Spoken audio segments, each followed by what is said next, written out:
like to call the meeting to order. I know we all had a little late night and last night, and I appreciate everyone getting here this morning. And so I thank you for that. Remind people that if you picked up a scone, it costs you $1. And you need to just do that. Okay. Okay. Today,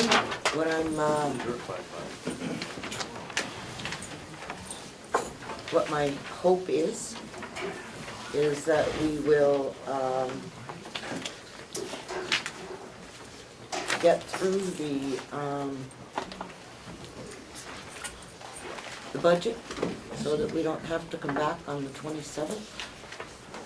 That's what the goal is. So we will proceed hopefully at a relatively rapid pace, since the subcommittees, I believe, should have come to an agreement, which is what we had hoped for. So I would like to, Jean, will you lead us in the pledge? I Pledge allegiance to the flag of the United States of America and to the republic for which it stands, one nation, under God, indivisible, with liberty and justice for all. Thank you. Thank you.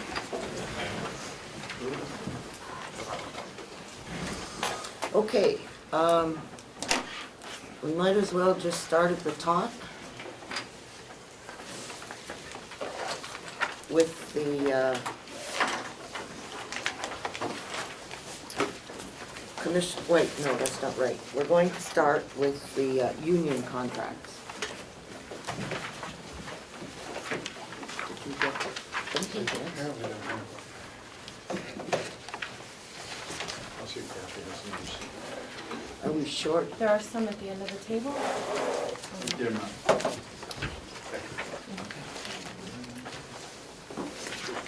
We have 3 union contracts to approve, and I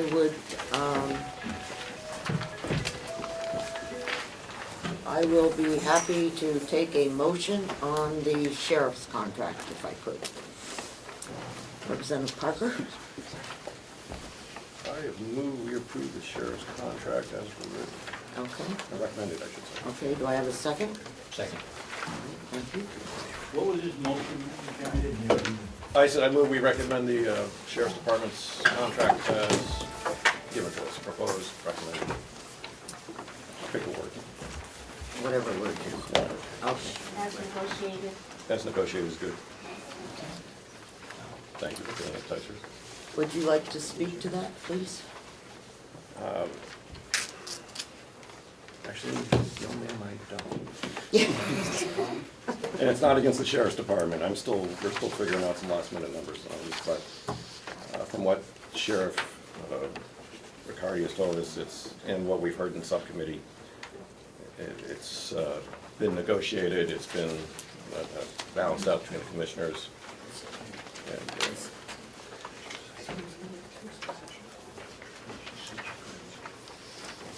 Jean? Here. Okay, are there any other questions or comments on the sheriff's contract? Yes, Representative Cordell. Thank you, Madam Chair. By the way, everyone received this.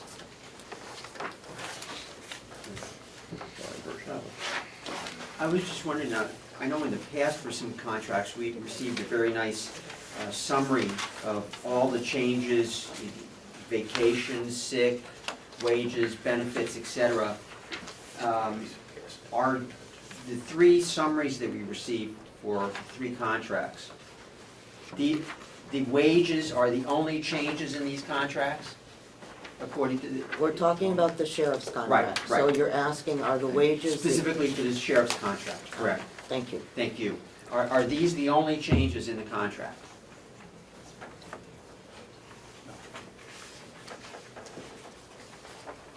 Would one of our, no, I don't, would one of our, Yes, I believe they are. okay.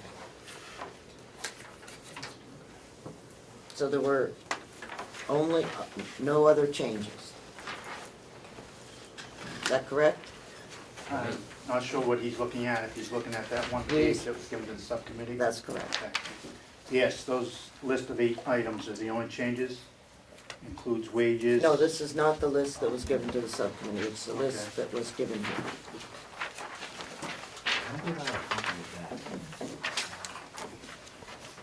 I sent it to everybody.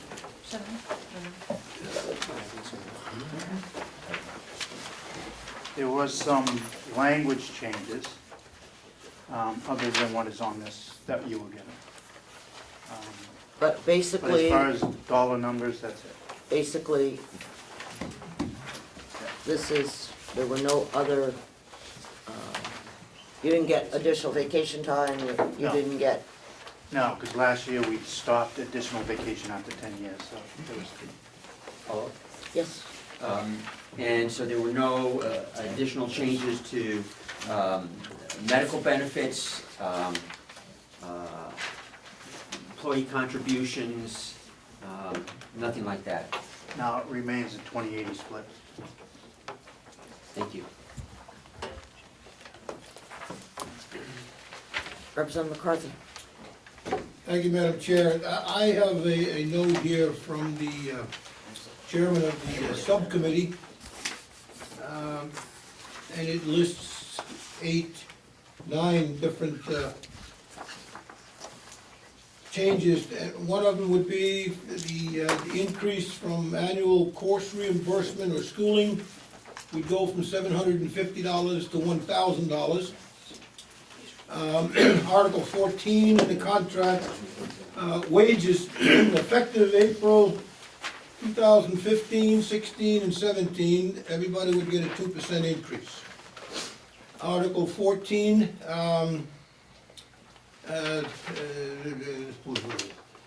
5 years, something, all of the lettering, it runs together, so it's pretty difficult to read this. Clarify contract language, the current practice, every 5 years. And 50 cents an hour increase. I don't know exactly what that means, the way this is written. I believe Representative Comeau has a copy of this. Something in here about compensated a half a day, for 3.5 hours a week. For maintenance, I believe it's for uniform maintenance. Article 14,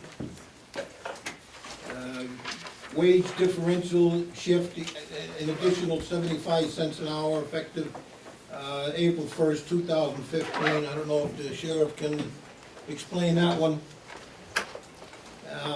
There's a couple of other, but there's no spaces between words. It's very difficult to read it, so somebody's gonna have to decode it for us.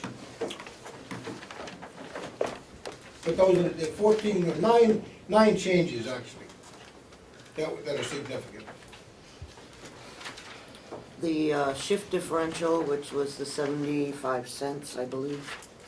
Yes. It's replaced with 75 cents. Yes. I've got it here. They did have 3 different amounts for shift differential. They had 50 cents for second shift, 75 cents for third shift, and $1 for all weekend shifts. And what they've done is that they have gone from this way of handling the shift differential to 1.75 cents, which basically works out pretty much the same.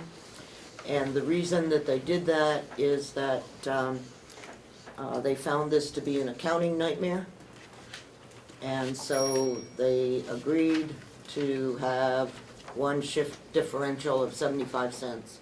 So, and we asked the question if they work on a rotating basis so that, you know, it's not any, you know, particular shift the person that was, getting all this, and the answer was yes, they rotate through, so everybody is getting the same 75 cents as they have in,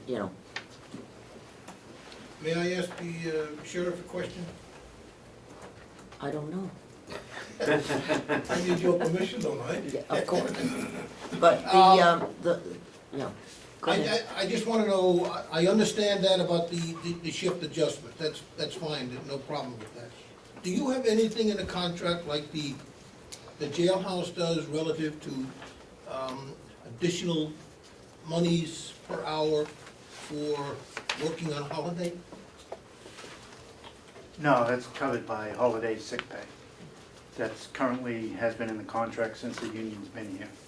And how does it work with the It's sheriff's? whether they work or not, they have 10 holidays paid a year, whether they are scheduled or not on that day. They get So extra at the end pay of for the year- working on a holiday? There's no extra pay. They No. work their shift if they're scheduled. At the end of the year, they get a check for 10 paid holidays, whether they worked them or not. And that's deputies and dispatch. It's the same as the jail, actually. Whether they work them or not, right? Yes, And that's the way the contract has been. yes, and that's consistent with practice around businesses. Yes, Representative Doe. On the notation here for the removal of the shift differentials, there's a note on the side that says one time. Do we know, is that, It's replacement. okay? Okay. Yes?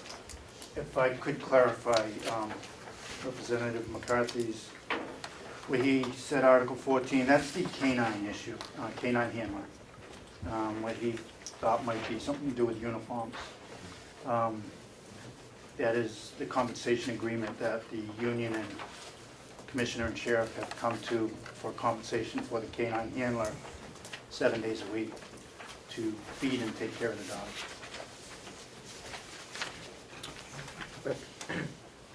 Representative McConkey. Thank you, Madam Chairman. For the sheriff, if I could, the removal of shift differentials and with a one-time replacement of 75 cents per members. The chairman had said that your people are on a rotating basis, deputies and so forth. Is this agreement neutral? If you were to look at what shift differentials were paid in the past 2 years, or is this a 10% increase or some sort of increase on pay for the majority of the people? For the majority, it's wash. There are obviously increases and some minor decreases. Again, this was put forth to the bargaining unit, they agreed upon it. I'm sorry, did you say it was basically neutral from last year? Basically neutral. Thank you. Are there any other questions?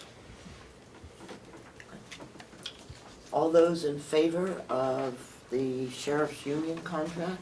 Oh, I guess we better do a roll call.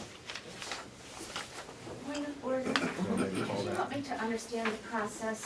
Because my understanding is that the contract has been negotiated between the unions and the commissioners have agreed to it. Do we have approval authority over that? Yes. It's just like at your town meeting.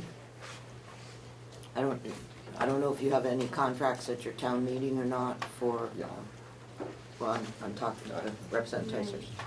The legislative body, which in this case is what we are, has the approval of the contracts. Just like I'm in, drawing a blank on that as far as my town goes, but as long as you tell me that we have that right and responsibility, accept that. We Thank do. you. unfortunate, no.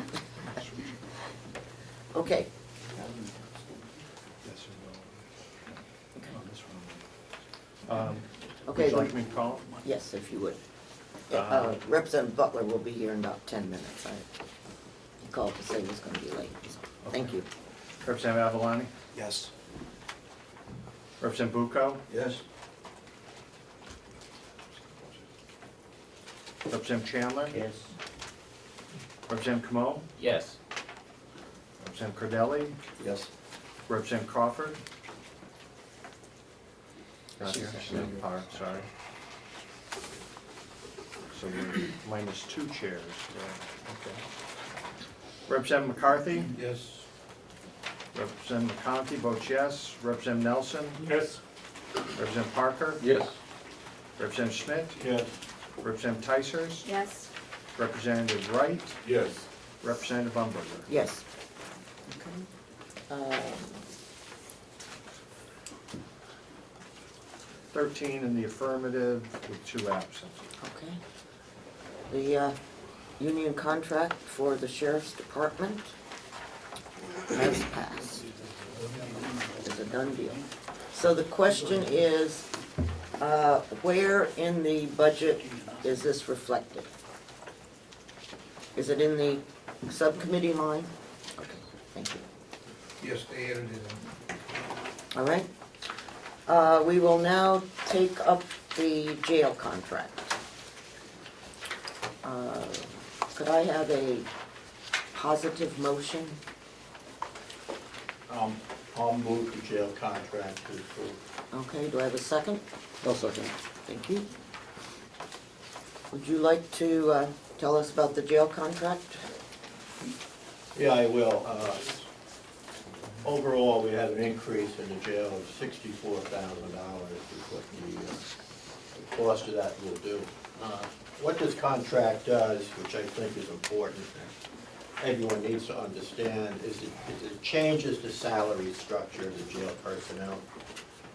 And what we're going to introduce for the first time is a step increase program for jail personnel.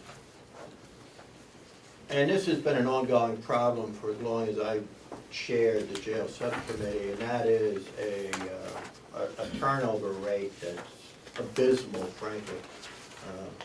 50 or 60%.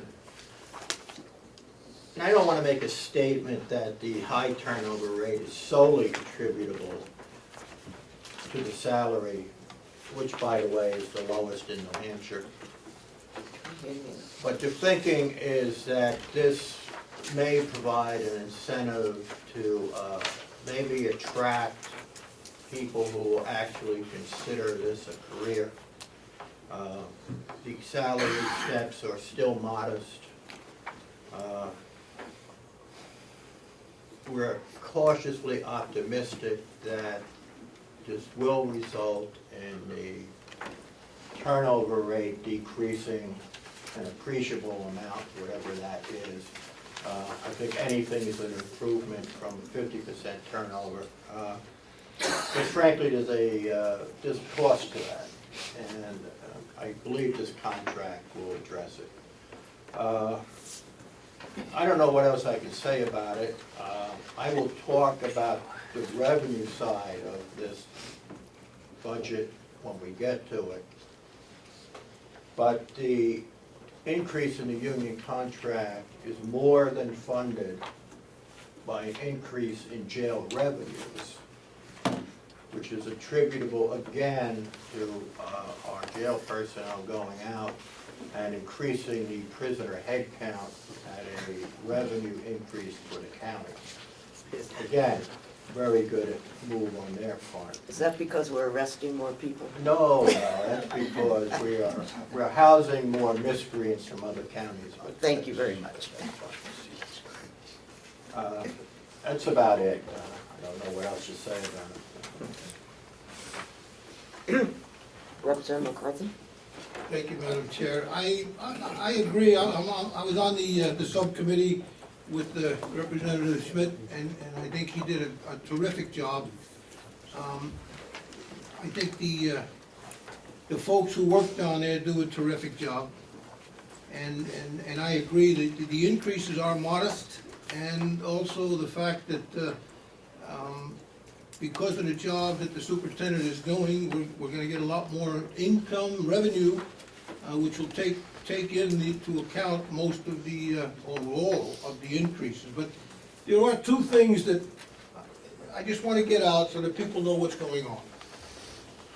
And one of them is Article 3-1, I believe it is.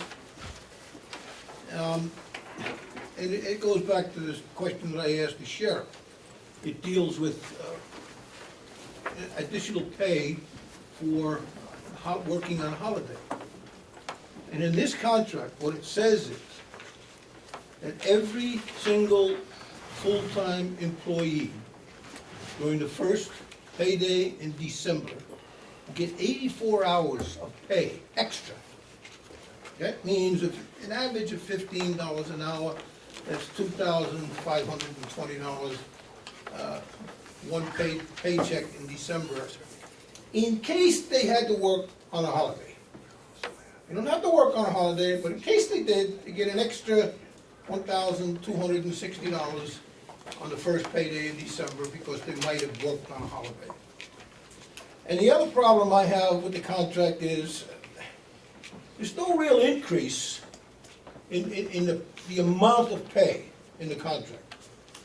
The increase comes in by, on the day that this takes effect, or the first of April, I believe it is, everybody, instead of getting a pay raise, they get a step increase. They go up one step. That's their increase. The problem is, they also get another increase on their anniversary date. And then in 2 years, when the next contract is signed, they get another increase, and then an increase on their anniversary date, which means every 4 years, they go up 6 steps in pay. Because they get an increase on the first day of the contract, and an increase on their anniversary. So every 4 years, up 6 steps. And once they reach the top, then they start getting between 2.5%, 1.5%, and 3% cost of living increases. And even military retirees, Social Security, they don't get that. They get 1.2, 1.3, 1.7, whatever. Round it up to one. So, those are the problems that I have with the contract. But, perhaps, I'll vote for it, but I think the next time around, they're gonna have to make some changes in that, or they'll never get money again. Representative McCarthy? Thank you, Madam Chairman. I'm in support of the superintendent, as the chairman spoke earlier, the chairman of our subcommittee spoke earlier, that great strides are being made to increase revenue, and I'm very appreciative of that. As far as the contract's concerned, I will not be voting for it. Somewhere in the neighborhood of 2%, a little under, is probably a reasonable pay increase, more than what's out in the private sector, but for historically what we've done is probably more in the norm. I look at the correctional officers, which we have been steady on increasing their pay in the past, and I look at the corporals, and their increases are anywhere from 7 to 10%. And then throwing on the 40 cents per year after. I think that's above and beyond where we should be on this. I'll add that the state prison system also was suffering a huge turnover rate, and it was discovered that it wasn't so much because of pay. They have found that by spending more time in the interview process, hiring correctional people, that they have a much smaller turnover rate than they did just a matter of a few years ago.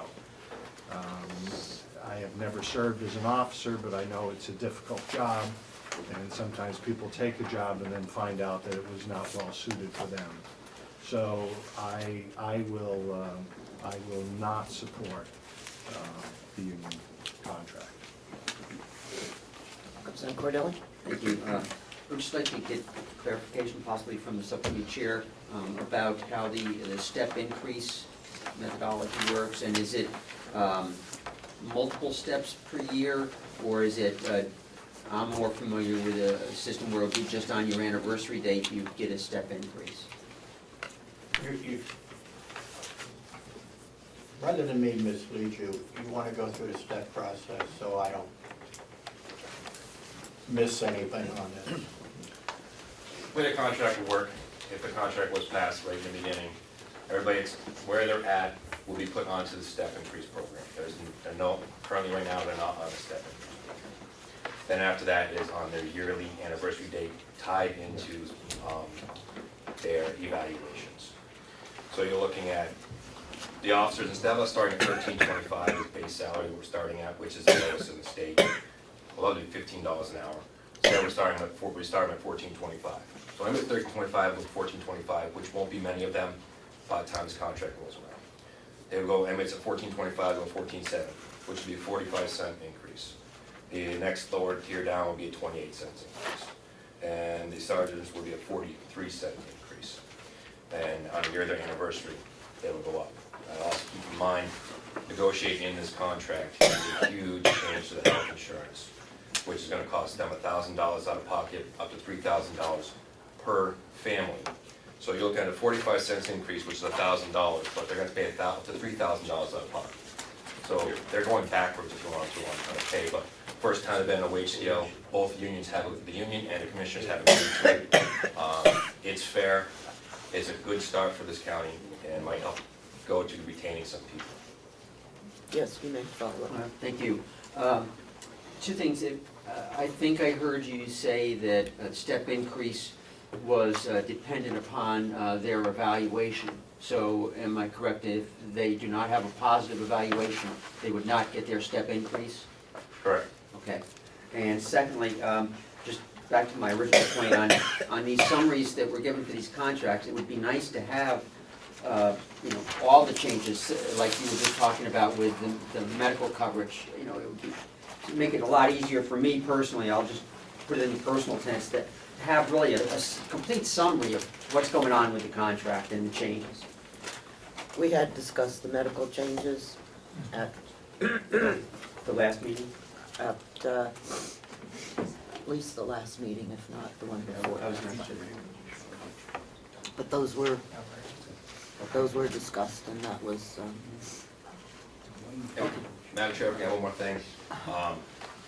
The way the step increases also work, yes, every year on anniversary, but when the contract's up in 2 years, they stay on the step increase. What happens is usually negotiate a cost of living increase, they still stay on the step, so they're not gonna get, when the contract's signed again, go up another step, plus on their anniversary date. It would be staying on the step that they're at, and probably cost of living, that would adjust it. So it's not gonna get this 6 steps that we're talking about. Okay, thank you. Representative McCarthy. Thank you, Madam Chairman. I want to thank the superintendent for that clarification, performance-based on the step increases. I commend you on that. All increases going forward should be exactly on that purpose. I just wanted to make a comment on the health insurance issue. It may cost one of your employees $1,000 if they have a need to use their program out to that point. I and my family have had $10,000 deductibles on my insurance, and I've never reached my deductible. So it may, and there are many people that wish they could come up with that program. But I thank you for the step increases. Representative McCarthy. Yes, I'd like to just reiterate what I said. Article 27(1), it says that union members will be moved into the next wage scale attached. The initial placement will be the first step, higher than the union member's current rate of pay. So there's one step. And then you get down to E, step increases. During the term of this agreement, step increases shall be granted at regular 12-month intervals based on the member's hire date for satisfactory service. Hire date will change, blah, blah, blah, blah, blah. Which means the first year they get 2 steps, second year they get 1 step. Next year they get 2 steps, next year they get 1 step. No. Every 6 Okay. years they get every 4 years they get 6 increases. Would You you want- like to clarify that, I want please? to clarify that we know, if they're going on to the step, if the contract went through, they move up to the step that is higher, yes, that is their wage increase. There's no other wage increases, that is their wage increase. Okay, and if their anniversary date happens to be in throughout this year, then possibility they could go up on another. That is possible, there's only like 6 people that might happen to. After that, it's every 12 months, if there's satisfactory performance, they would be able to move up. In the 2-year contract, though, Dan was to negotiate again, they would not just automatically move to the next step again. They'd be on that wage scale already, and maybe the wage scale might be a little more, but they're not gonna move up in the step. It's only after every 12 months. So to answer Representative McCarthy's question, there is a possibility in the first year, everybody moves to the new step. Correct. If my anniversary date is in September, okay, then I will be evaluated in September, Correct.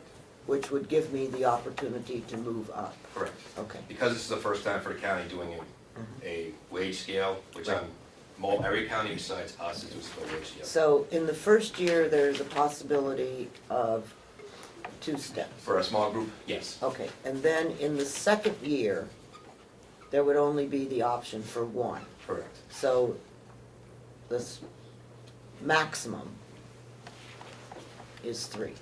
Correct. And then renegotiate again, they wouldn't automatically go up another step, they'd be on a wage scale. 3 in 2 years. Yes, Representative Parker. Thank you, Madam Chairman. As you said, some of these increases are based on satisfactory reviews. Is that an individual person, or is there a board that judges the performance of an officer or employee under you? What will happen is their supervisor will judge their performance, then it goes up to the lieutenant to take a look at it, to the captain to finally me. So they take a look at it. 4 people total involved in that review, one way or the other. Correct, and then it's taken over to the Human Resources Office as well. Thank you. So that is the process. Thank you for taking my question.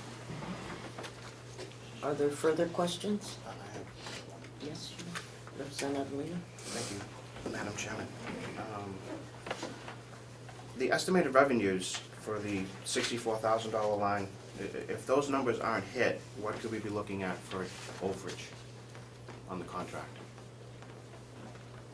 I don't know how to answer that question.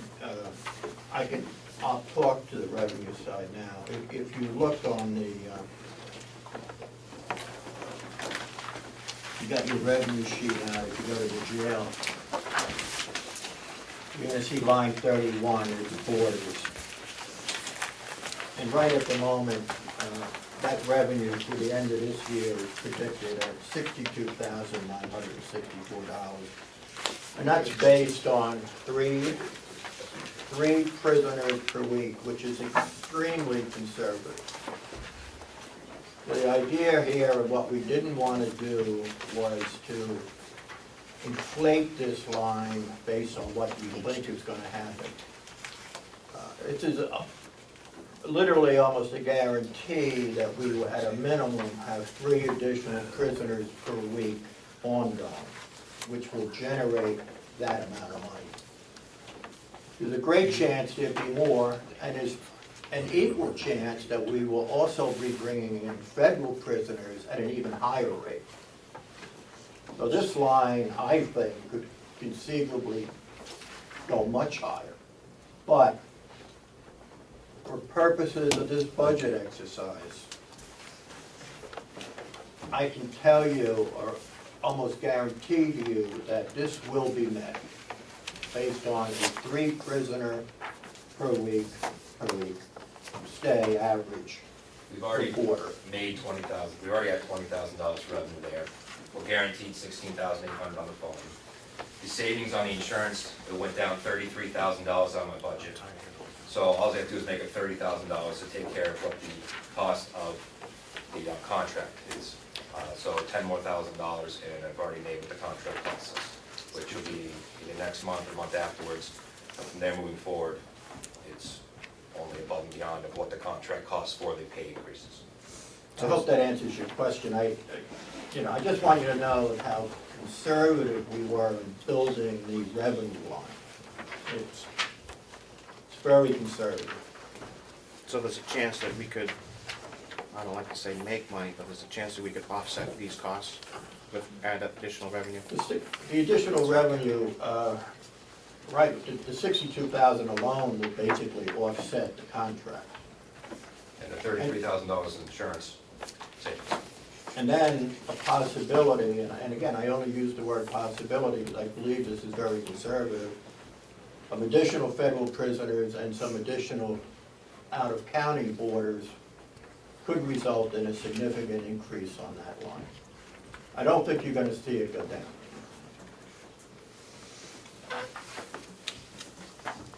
Representative McCarthy. Thank you, Madam Chair. I agree with Representative Schmidt. You know, if you broke this down, like they do in towns, municipalities, versus revenue and the amount to be raised by taxes, even with this contract, the amount to be raised by taxes just for the jail would probably be a negative number because of the increase in revenue that the superintendent is working on. So, you know, even if you had a tax cap in a town, the tax cap is only on the amount to be raised by taxes. So, if you're looking at that, I mean, that's the true picture you wanna look at, is the amount to be raised by taxes. And if you took the jail out of everything else and just looked at the jail itself, with the amount of revenue that's forecast, the amount to be raised by taxes will go down for the jail, so, and that's with the new contract. Are there any other, I just have one. yes, go ahead. If we have federal prisoners, I'm sorry. If we have federal prisoners, we're gonna have to add staff, different requirements for staff, no. Now, correct me if I'm wrong here. No, the in-place staff is adequate to handle. We're not looking at large numbers. We're looking at a few. If it goes well, maybe a few more from there, but we'll not be adding any staff. Unless for some reason there's an explosion and we really had a lot, and maybe next year, that would also be a significant amount of revenue. If that happened, I'd be back at the table asking something different. That is not our anticipation. We're anticipating a couple and a couple more. By the way, the reimbursement rate for the federal prisoner is higher than the county prisoner, so we love federal prisoners. We just need to get Fantastic. them. I like that. Thank you. Yeah, I know. Representative Wright. Thank you, Madam Chairman. Your last statement kind of gives me the willies. Do these federal prisoners? I don't want to give you the will. Do these new federal prisoners indicate an increase in security risk? No. I will defer to him, but the answer is these are low-risk federal, whatever. You're not going to get into bank robberies and why don't you talk to What him? will happen is, unlike, I'll just take Stratford County, they took a contract for 10 years to build their jail. They have to, whoever shows up, they gotta keep. For us signing a contract to take Fed holds, if somebody's being a problem, we just call them up, unless it's Friday afternoon, they'll pick them up the next day. We have the choice of who we're keeping. We can look at it ahead of time. No, it's not gonna work for our jail. Yeah, it's gonna work for our jail. Or the problem, see you later. So we have that kind of control. Fair enough. Thank you. Representative McConkey, did you have a question? I don't, thank you. I said. Someone else? Oh, is, okay. All right. I guess we're ready for the clerk to call the roll, please. The motion is to approve the jail contract as negotiated. Representative Avellino? Yes. Representative Bucco? Yes? Representative Butler, yes. Representative Chandler? Yes. Representative Comeau? Yes. Representative Cordelli? Yes. Representative McCarthy? Yes. Representative McConkey? No. Representative Nelson? Yes. Representative Parker? Yes. Representative Schmidt? Yes. Representative Tysers? Yes. Representative Wright? Yes. Representative Umberger? Yes. 12-1. And the union contract for the jailhouse of corrections has been approved, 12-1. I'm sorry, 13-1. Oh, yes, because we now have 14. Okay, thank you. We now move to the nursing home contract, Mountain View Community contract. Could I have a motion to accept the contract? Motion to accept it as Do I have a second? All right, thank you. Discussion? Nursing home contract, has been, we're very pleased for the work that they have done. We had asked last year for a multi-year contract, and we were able to accomplish that. We had asked for future contracts that would be performance-based, be part of it, and they are looking toward trying to put that into place. The numbers that we have, they negotiated. We have some concerns, but we are willing to, I think most of us are willing to live with what they've put into place to be addressed in 2 more years. There's a 75-cent increase the first year, and that increase includes 25 cents of that includes what happened is they took away the free meals. So in place of that, they received 25 cents an hour. And we felt that would be a wiser way to go. I would ask for Howie if you'd like to ask any more fine details, if you don't mind that. That's okay, we're fine. If we have questions, we'll ask. Oh, okay. Any questions? Representative McConkey. Thank you, Madam Chairman. And to Chairman Nelson, the opposing view. The delegation for years has had an issue with paying for meals with employees. We had asked, the delegation had asked that when the commissioners negotiate their contract, that they remove free meals out of the pay equation. The commissioners, through this delegation, have done that. But what they did was, instead of removing a benefit, they paid them for the benefit they removed. And we are going to continue to pay that going forward. So the 75 cents an hour is, and the 25 cents that was spoken of is not justified, in my opinion. On top of that, there's a 75-cent increase in 2015.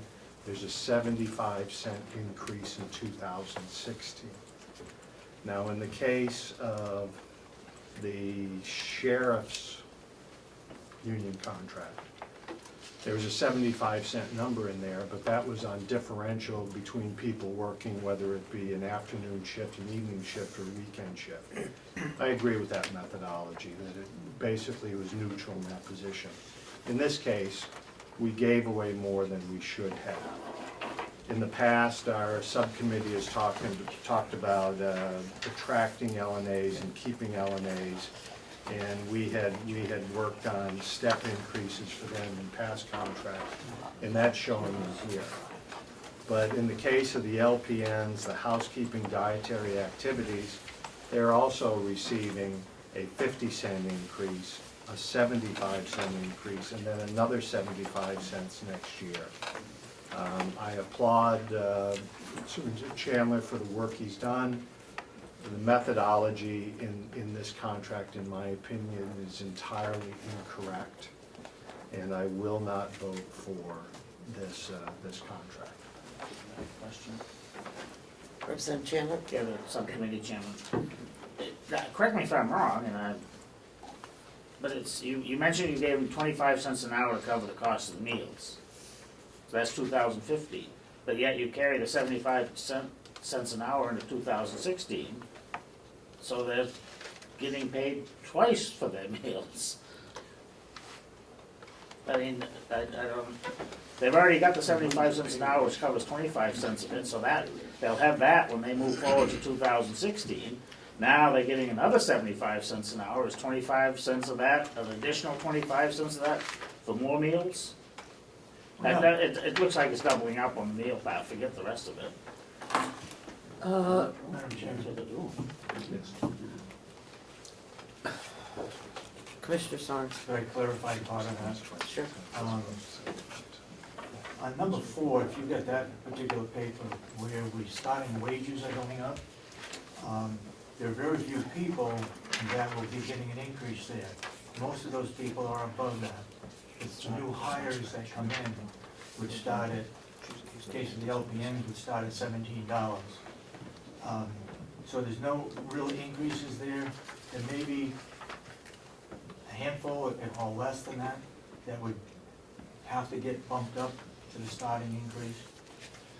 Regarding the 25 cents a meal, That was based on what the director of the nursing home estimated that it would cost. The employees then would have no free meals, but they would be buying meals. So if you look at the income should be better than what they're getting for a free meal right now.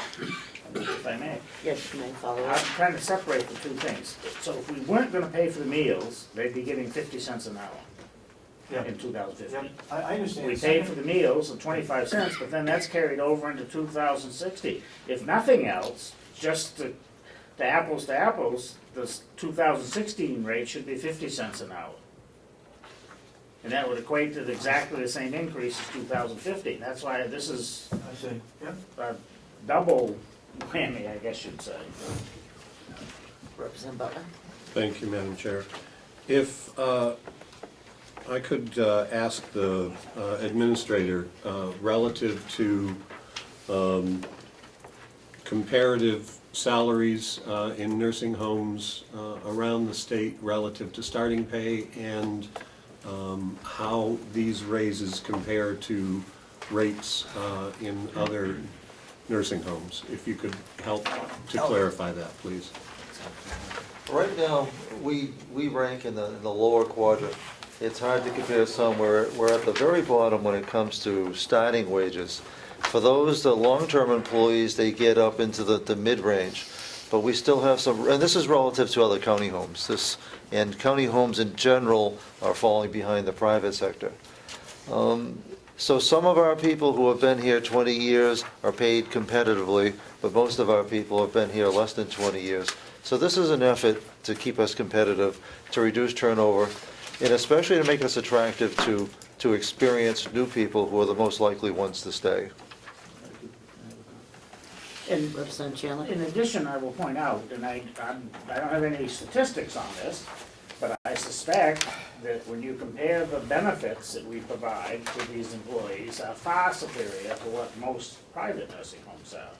Number of hours, not part-time, full, health insurance, everything we give. So you need to compare not just salaries, it's the whole package. And if I could. Yes, you may. Thank you.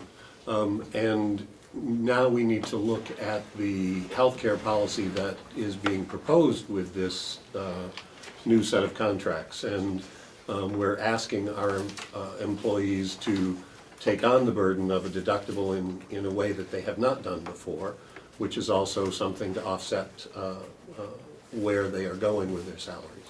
It's just, I agree, the whole piece needs to be looked at. Representative Cordelli? Thank you.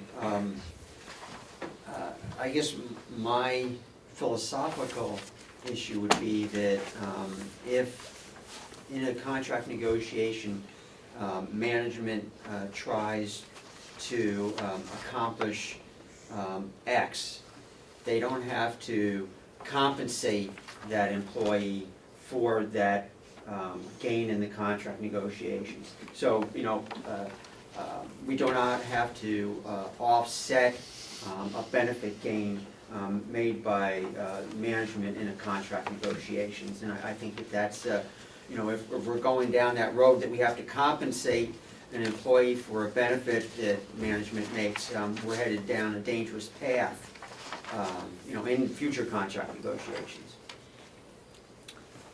Are there any other comments? If I could? Yes? Thank you.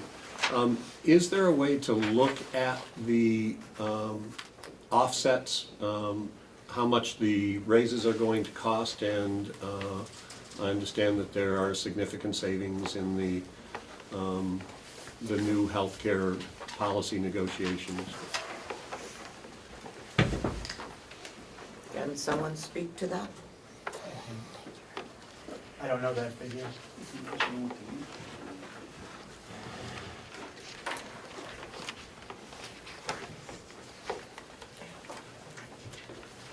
Mr. Grizz, can you speak to that? The insurance portion is going to add, depending on the plan selected, whether it's single or family, but for the single, it's going to add the potential of an additional $1,000 expense to the staff member, to the full-time staff member. I was thinking more in the terms of the cost of the policies versus the reduction in the cost of the policies versus the raises that are offered in the contract. Because there will be significant savings in the cost of premiums. Lynette, how much is that?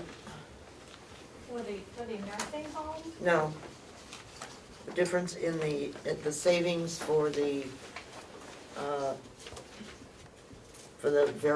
three different kinds of contracts, or three different kinds of health insurance plans. Today, we're paying X, tomorrow, we're paying Y.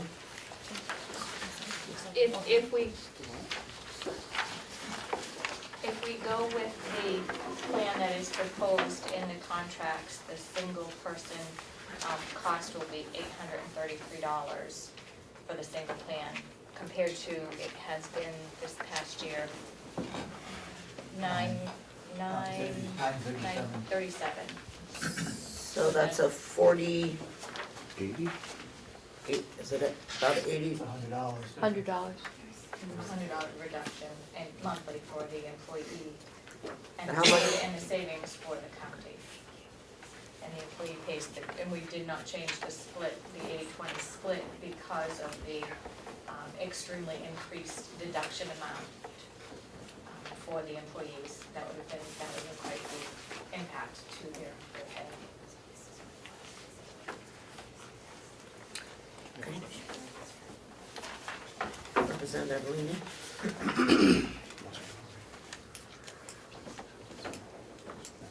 Lynette, on the, when I was costing out the single-person plans for the nursing home compared to the numbers for last year, they come up to like $750, give or take. This sheet says $937. I was just wondering why there's a difference in cost from this sheet to the actual numbers for the nursing home. I don't know which sheet you're referring to. The budget sheet. Oh, the 937, the single plan from last year, Whatever is in this contract here. in the new contract, the proposed contract, it's, I'm sorry, I don't. Yes, the understand proposed question. contract. And the proposed contract is the cost per person for the single family plan, single person plan is significantly reduced from the current plan we're in right now Is the, by almost maybe, $100. maybe I'm not making this up. Okay, what do you, if I understood what you're saying, Yeah. okay? The medical plan in the current contract is how much for a single person? $937.99. No. That's the current contract.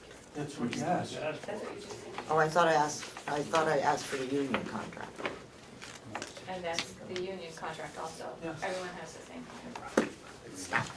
The contract that's up for discussion at the moment, the single person cost is The $833. new rate will be $833.66.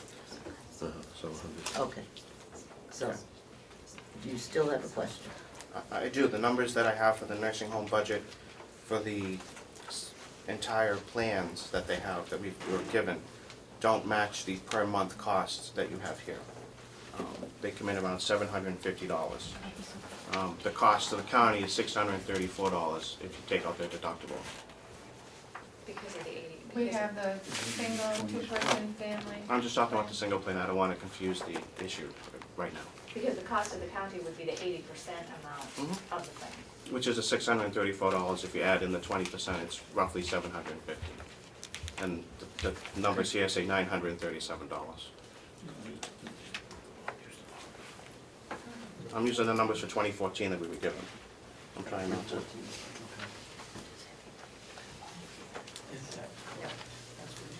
That's the sheet that looks like this. Right, even if it was $833, it'd still be $85 off of what we're paying now. So I just want to make sure that we're looking at the correct numbers so we know what, if there's no surprises coming up, or if there's some issue with costing, or we're just overlooking something or something's wrong, we need to take another look at it. Here's what, okay. The total cost for a single plan is $833. We pay 80% of that. which is the figure that Representative Avellini gave, 6. No, not the, I'm looking at the actual numbers that we had for the nursing home budget that we approved, that we're going to approve. But when I look, right here, okay, this is the new contract. Right. But they're paying less now. I think they'll be paying more. That's what I'm trying to get, or where the cost differential is coming from. So, all right. On the top of this sheet, it says the single person cost is $937, okay? And 80% of that is what the county pays? Okay, Let me find the other sheet, Carol. okay, it's all right. Well, You can I was looking for a sheet as well, but just, I've been leafing through this. Yes, Representative McConkey. Thank you, Madam Chairman. I think the representative and I are having an issue in that every time we meet in subcommittee, and we're trying to do our best due diligence to bring out a recommendation, we have consistently seen or heard different numbers at every meeting. So I'll allow the representative to find his numbers. And when I had the opportunity to meet with the registrar yesterday in a meeting, once again, we're still not seeing what revenue numbers are, and we're now in March, and we still can't see true numbers. So it makes it extremely difficult for our people being a delegation, to make realistic recommendations when we're not seeing those numbers, point number one. Point number two is that I commend all involved in revisiting where our health policy is and health insurance policy has been in the past and what you're bringing forward today. That's good management. A number of years ago, through work on this delegation, we worked with the commissioners and we saw a great reduction many years ago, just to see that not continue going forward. So I commend where we are with the health insurance. My understanding is on the contract that this year it's somewhere near neutral. The amount of money we're saving and in health, and the amount of money that we're expending in wages is somewhere a neutral number. But the problem is, long after I'm gone and not involved in this process, those wages are continue to go in this direction. And if history shows me what's happened every time we've had a decrease in health insurance, it's stable for a year or so, unless that high level of management is maintained, then we see those numbers going back up. Now, I'm encouraged that we have the people we do in human resources, and thank you for that.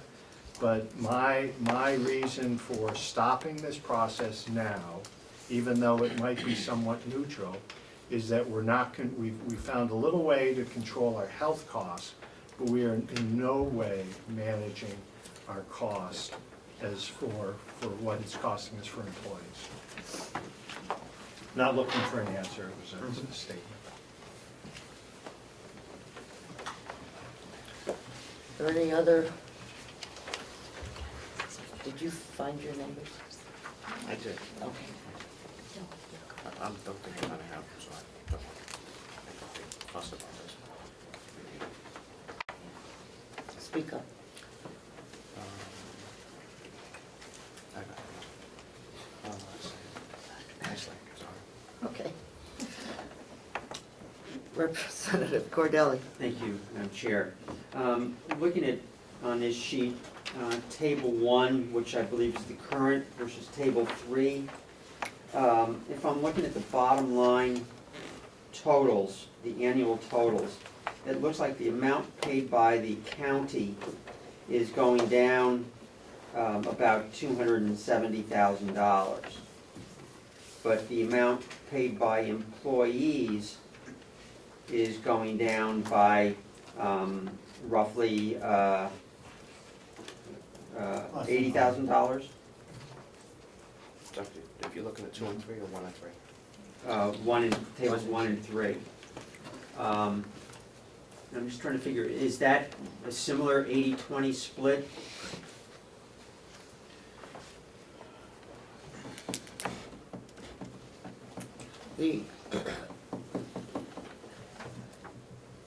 The cost for the employee is in fact going down. Right. Okay? And that's because the health plan cost is going down, Right. obviously, okay? But included in this is, that is the $1,000 deductible for the employee. Okay? So they're reducing their cost. Okay? And I don't know exactly how much per individual that is, okay? Does someone know the answer to that About question? $300 Okay, annually, okay. Is that single? single. Okay. So it's $300 annually that their cost of insurance is going down. So the difference with the $1,000 deductible is $700. Because their costs are going down. They didn't have a deductible. So the $1,000 deductible leaves them with a $700 requirement to pay that they had not been paying in the past.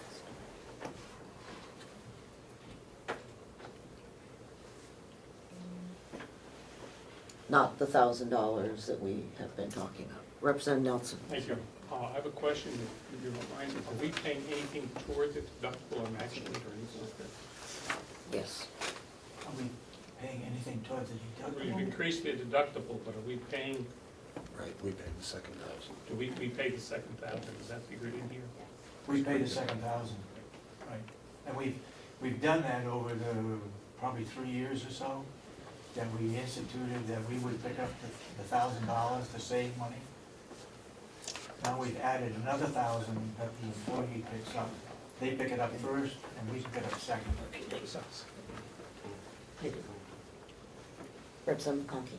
Thank you, Madam Chairman. If I could, for the commissioners, or the commissioner that was involved with the negotiation, it's my understanding that the rate of increase on pay, the 75 cents, was the basis that was also used for non-union employees, administrators, and so forth, for the rest of the county. That's what the board decided. The board decides what that should be. Okay, but it was essentially matching what was in there. So I would just like to point out for the delegation, the people in the nursing home were compensated for a free meal, which was 25 cents. And a good representative from Bartlett points out that going forward, they are being compensated for another meal going forward, which isn't in 2 contracts, that's going forward. Our good non-union employees, which everyone is anyways, but I just mentioned, most of them, or many of them, were not receiving the benefit of a meal to start with. We don't know that. Well, I know that the Registry of Deeds and others weren't getting that benefit. So everyone receives basically compensation. Everyone's getting a free meal again, being recompensated for a free meal. They're getting a free meal next year, and would be just another reason, and going into the future, why I will not approve this. Actually, they didn't pay for 2 free meals. For 2 free meals. Well, that's actually better, so, a comment. Unless we vote. Representative Ticehurst. The employees are not literally being given a free meal or more than 1 free meal. They're being compensated for the work that they perform for the county. Representative Butler. Thank you. If I could, I think the free meal issue is being used or abused a little too much. There's 25 cents in the nursing home budget. which is $4 a day, which is essentially compensating for or replacing the cost of the free meal. And that's the way it was presented to us. I never heard that the 25 cents in the second year of that 75 was relative to a meal at all. I think the comparison is being taken too far. There's a 75-cent per hour increase in the non-union budgets that is unrelated to meals. It's 75 cents per hour. That's right. And to extend the comparison on the meals, I think, is just muddying the waters. Representative Cordell? Thank you. If the second year, the 75 cents is not related to compensation for the meals, likewise, the 75 cents for non-union employees are not related to compensation for meals. How was the 75% figure in those cases arrived at? What was the justification for the 75 cents in the committee's thinking? It was a direct increase in wages for the work that they do. Based on how did you arrive at that 75-cent figure? That was what we negotiated for, was 75 cents. That was management's position that we should give them 75%. Right. It was not the union's position. Yes. We agreed Sense. between the Thank union you. and management that that's what we would offer. Performance-based. Right. Madam Chair. Yes. I believe that usually when compensation is agreed upon, it's based on what the job requirements are, what the skills required are, what the working conditions are, what the local economy is, what the competition is, what the other comparable organizations pay, and also the skills of the employees. That it's not just a random number that somebody decided that they felt like giving away. I have a different, just a moment, okay? I have a quick question on this. For the LPNs and the LNAs, they will be getting $1.75 per hour, is that correct?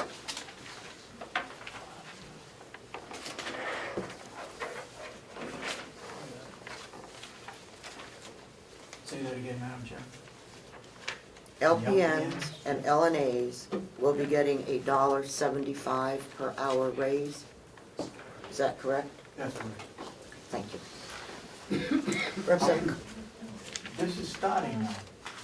Most of these people that are there are above the starting.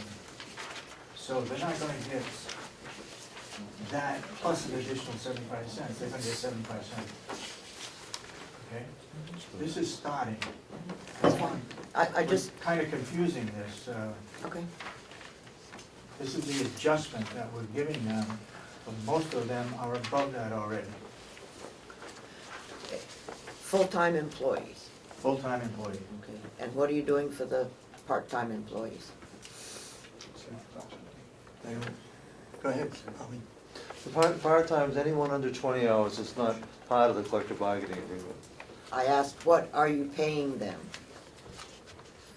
Our starting, the rationale for the 75 cents in the last year, the union, I wanted to know, what are you paying your part-time LPNs and LNAs?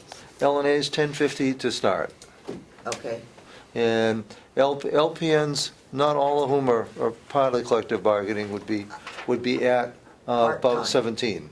your part-time workers. $17 for Okay. part-time LPNs. LPNs, part-time, 17, LNAs, 10.50. Correct. Okay, thank you. All right. Yes, Thank you, Madam Chairman. Is this based on performance, or is this was just agreed to? As, you asking me?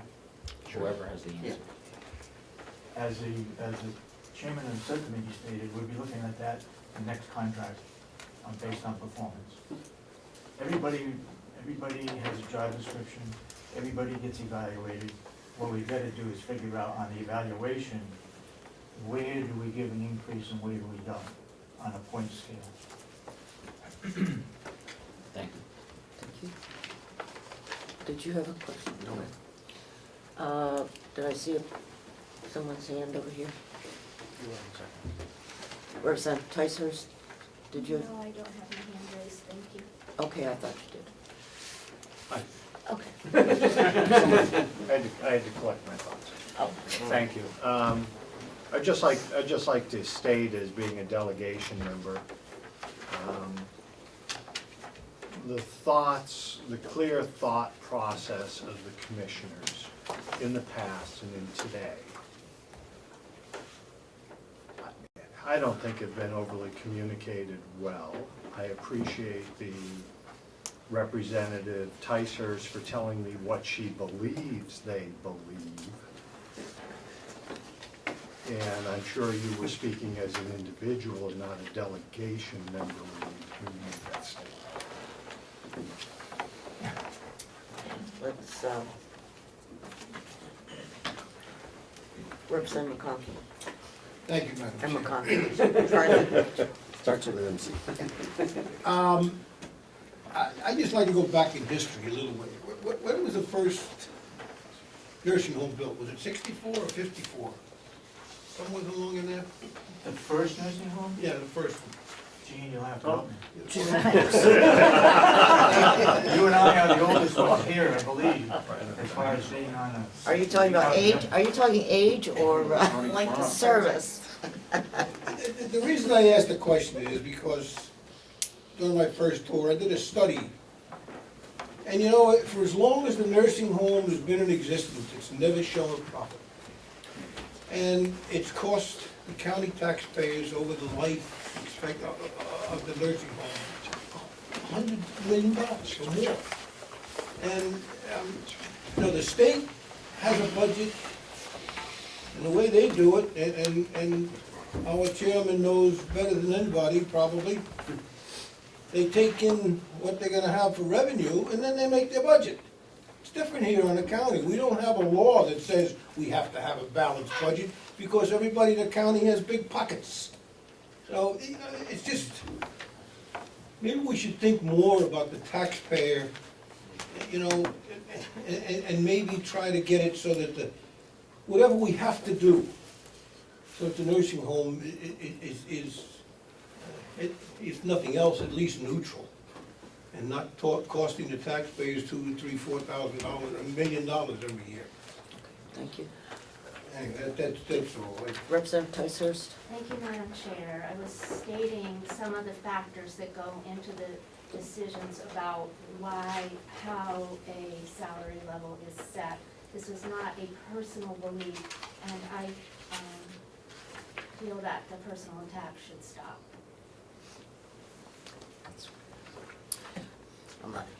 Okay, but Commissioner Sorensen had Yes, I something have. to say. You know, over the years, we have asked the delegation to check into health and welfare regarding the DEAS. Every single year, it goes up $300,000. We're talking about a $4 million budget now for DEAS coming out of the total. We have not had any justification. We've invited people to come, they refuse to come. I think we, as a board, should not pay that bill until we get some accountability from the state as to why we keep getting this increase of $300,000 a year. That's something we have no control over right now. The answer, just a minute, the answer to that question is, we have more people in the county. How many more? Over 65. That's 65 people? over, age. How many of those people are we paying for? All of Is my question. All of them. If we gave that answer, we'd be criticized for it, Well- because we need to have an exact number. That's how the We don't have an exact number. That is how the formula works, and I know that Kathy sent us out a large thing that told us how the formula worked. And I assume that everyone read through it and understands it, So everybody does. okay? So, that's how it went. I'm not happy about it. I'm trying to figure out how much they're providing in juvenile services to the county, because I don't know the answer to that. And that was the trade-off that was made several years ago. Okay? And so one would, as well, not only do we pay for that, but also the state pays some. Probably, and I don't know what that is, but that's a cost that we accepted and gave away at the juvenile side. So, Representative Butler. Thank you. I'll try not to go on too long. To respond to Representative McCarthy's concerns, I believe that when the county nursing home was decided to be built initially, one of the reasons was that, and the county nursing homes across the state, was to take care of that population which was not able to provide for themselves in the way that others possibly could. So that the county nursing homes were not expected to be profit-making endeavors. However, the new nursing home that we built, I believe, has the potential for being at least a cost-neutral possibility for the taxpayer. And the subcommittee has discussed that issue over the past few times that I have been involved. And I know that the administrator is working to balance the mission of the nursing home versus the concerns of the taxpayer relative to finding a way to get more rehab, more private pay, and yet to provide for those people who are primarily Medicaid patients. So that, I believe that we are working towards that, and that this nursing home makes it more possible for us to do that than in the past. We're straying off the topic of You're the right. union contract. Okay, so we need to get back on target. And so I have one question. Does the nursing home contract, and perhaps even the budget, require an increase in the cost, the daily cost for the nursing home from last year?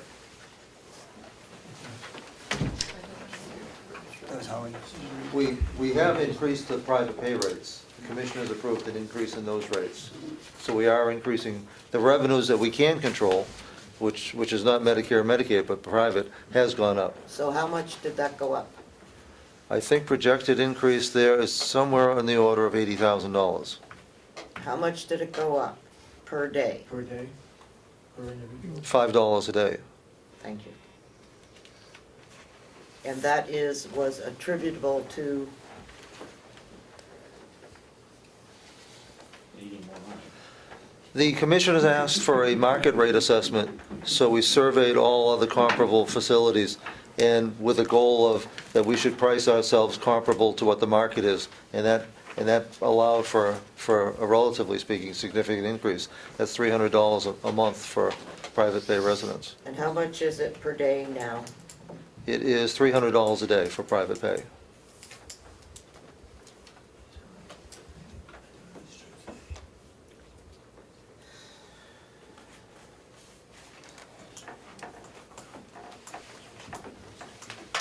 Okay, And I'm sorry, Madam Chair. yes, go ahead. Thank you. Back to the issue at hand. We have heard that this budget and this contract is relatively neutral in terms of costs and savings.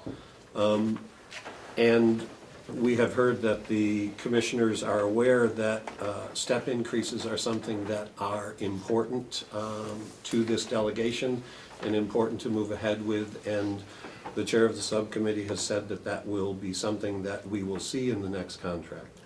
I'm sorry, you're right, performance-based increases. And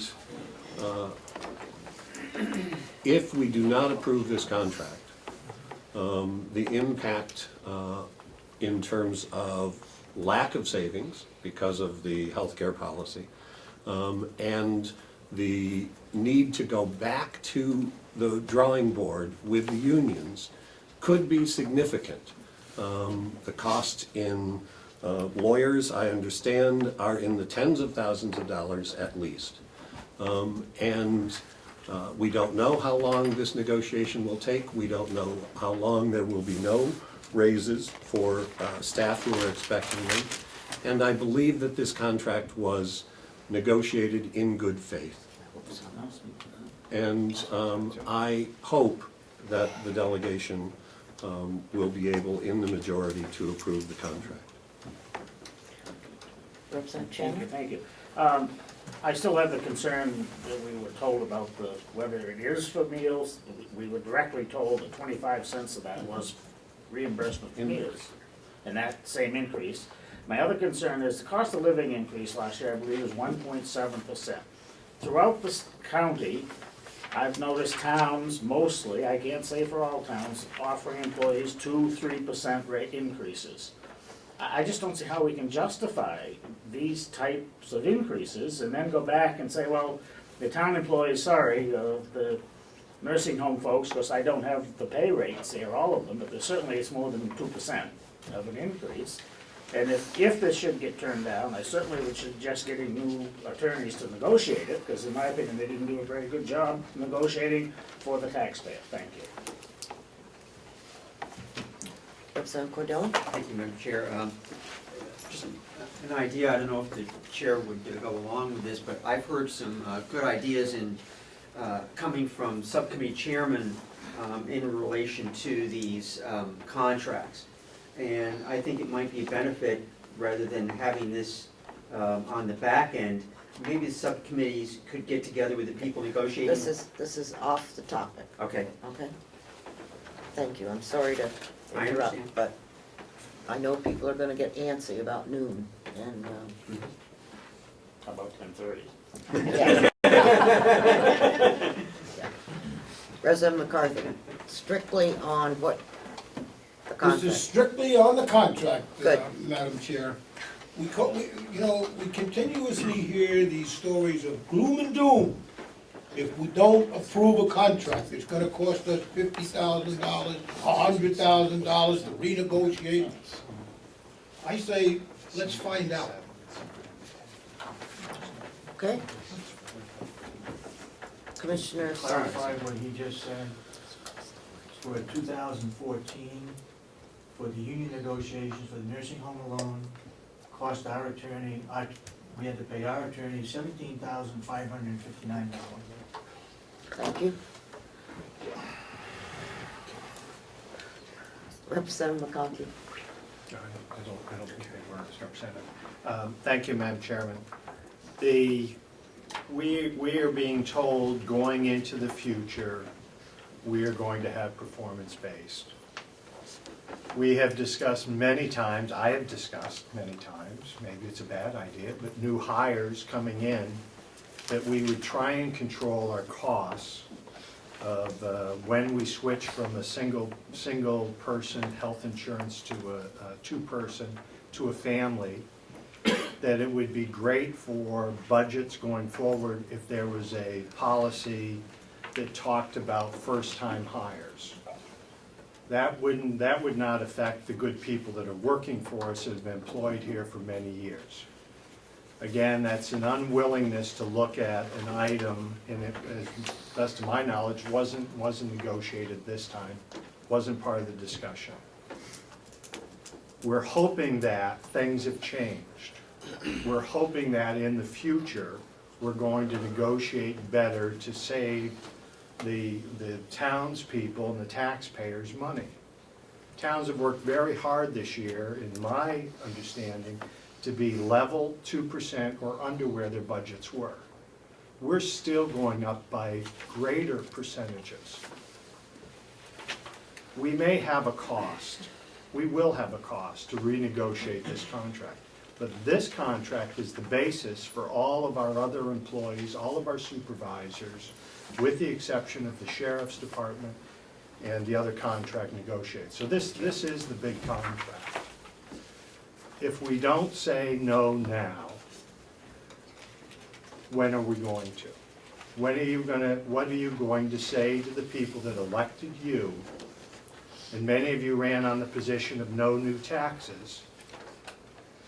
And by taxes, it's going to be a substantial increase where your towns have worked so hard to keep you flat. I say no is today, and send them back to negotiation. There is a cost, but when you consider what this cost is going to be over the next 5 years, 10 years, it'll be a small number. I hope you'll do it. Okay? Okay, Representative Butler? I would offer that this contract will not impact the county taxes. There are other issues that we're dealing with that are going to impact county taxes, but this is not one of them.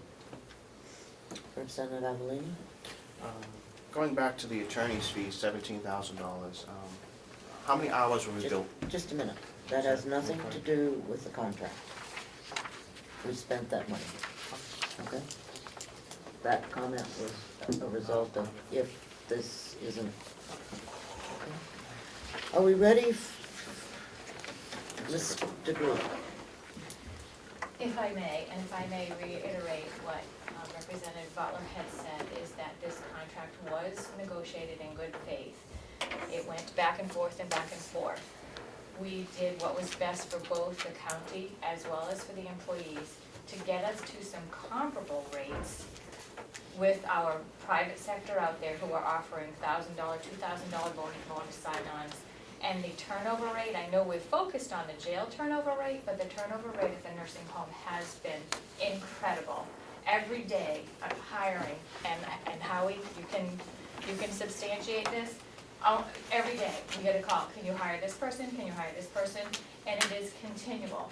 I absolutely agree with Representative McConkey that moving towards the performance base, which we have started at the jail, and we've started with our performance evaluation process that we have finally have in place as of July 1st this past year. I think with absolutely hearing what you're saying, that we are moving forward. And once we get to those performance-based and have those steps built in, we can go to that, like the negotiations with the Sheriff's Department, between the 1% and 3% increase on those steps, and be able to get to where you're wanting to be. But to get the nursing home to a level where we're comparable, we don't have a revolving door. Yes, we have some employees who have been there for 40 years, but the 10 and under years, it is, and actually the 5 and under years is absolutely a revolving door. So that is a huge cost to the county, and we are trying to control that. And with those wages, with the change in the meals, and hopefully the savings that we will see, I think that reiterating what Representative Butler said is that hearing what you're saying, hearing what he's saying, that it was in good faith, and yes, we will move toward that so we have that stopping of the continual climb and have a good control over it. So I'm gonna respond to that, may I? Thank you. Yes, you may. In good conscience, I mean, I don't know what we're talking about, because obviously we're not presented with all the information that we need to make a decision, that's the first thing. Secondly, I'm guessing we're probably averaging an 8%, maybe more percentage increase over there. How in good conscience can we sit here and justify an increase like that, when in towns throughout this county, people are, one, having a tough time paying their taxes, and two, the local employees are not getting anywhere near that much money. I just can't, I will not justify that with a vote, I'm sorry. All right, End of my discussion. are we ready for the vote? It's very quick. Okay. Administrator wanted to comment? The performance audit stated that it was a high priority to seek to implement multi-year collective bargaining agreements. I say multi-year bargaining agreements. Just want to make sure. Thank you. Let's let Helen have one. Mr. Chandler.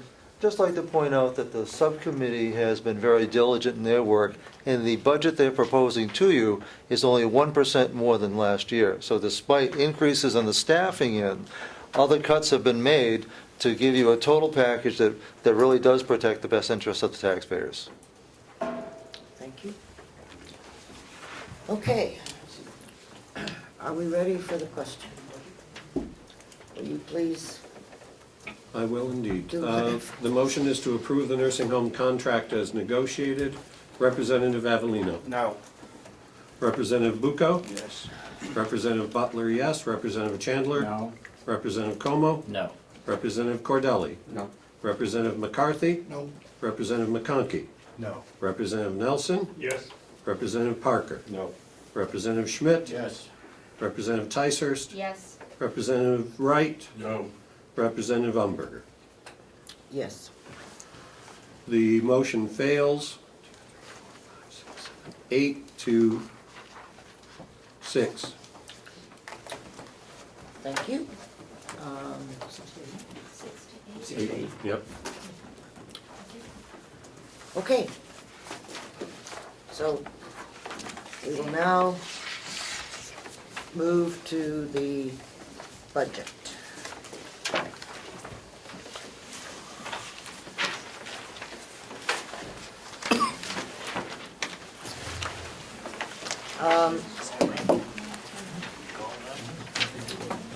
I would, I would like to take a short break if we could.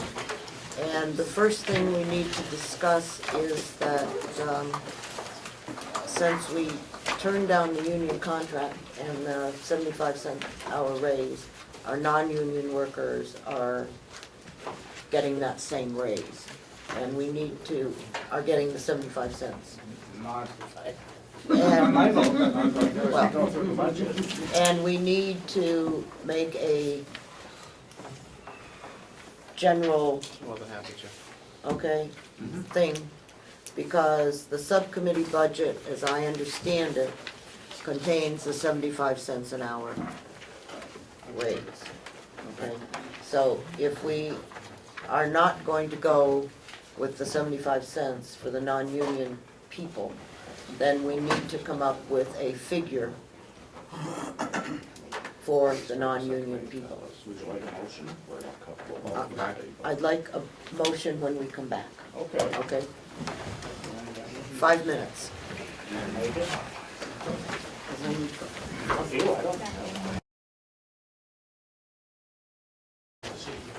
On the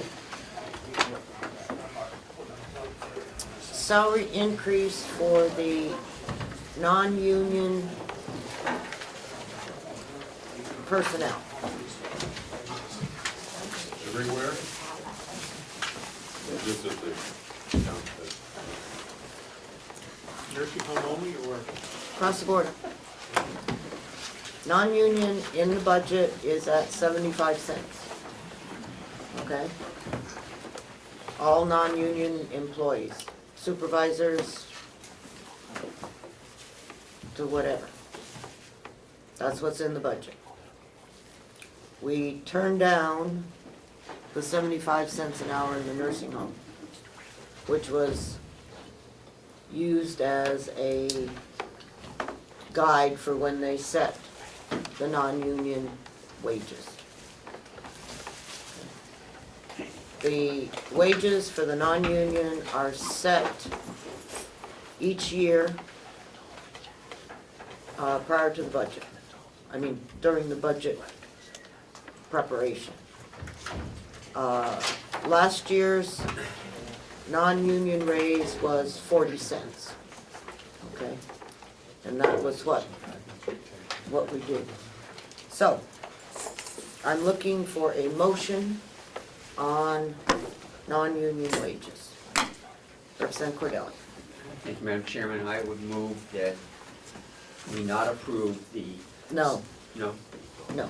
I'm looking Okay, for a positive. motion on how much we Oh, provide for the non-union workers. I'm sorry. Misunderstood. Thank you. Okay? Does somebody have a motion? so say your phone. I move we approve a 40-cent an hour increase, the same as it was in the previous contract. There's no contract, so you are moving a 40% or 40-cent raise for county and non-union employees for 2015. May I ask a clarifying question? You certainly may. Thank you. But didn't we just approve a union and a jail contract? We approved a sheriff contract and we, Sorry. that's okay, and we approved the jail contract. Okay, so. We did not approve the nursing home contract, okay? The nursing home contract was the basis for the salary increase for the non-union employees. My understanding was that it was all of the contracts. I did not realize that it was just the nursing home that we were basing it on. I don't know why Yeah. we would base it on just one contract. I think it's probably because of the predominance, the numbers. I don't, yeah, I don't know but where that that's, came from or why we would justify it that way. that's, I'll you know, that's, go forward from here. I'm not justifying it, I'm just saying that's what I understand is where it is. Do I have a second to the 40 cents an hour? I'll second for discussion. Okay, thank you. Representative, wait, Representative McCarthy, your motion, would you like to speak to it, please? No, I just, Okay, thank you. Representative Schmidt, So I can comment, Madam Chair? you may. You know, this is beginning to remind me of throwing spaghetti against the wall and seeing what's gonna stick. And I am extremely reluctant to vote on 40 cents or 50 cents or 30 cents. I have no idea what the impact of that is on the county budget. Absolutely clueless. I would like to make an offer or a suggestion that before we vote on something as important as this, we might actually get a table from HR as to the effect about these increases on the county budget. How much? What percent? You know, is it in line? I have no idea. I mean, it's just crazy, in my opinion. Well, I think it's less than 75 cents. It's heading in the right direction. Madam Chairman?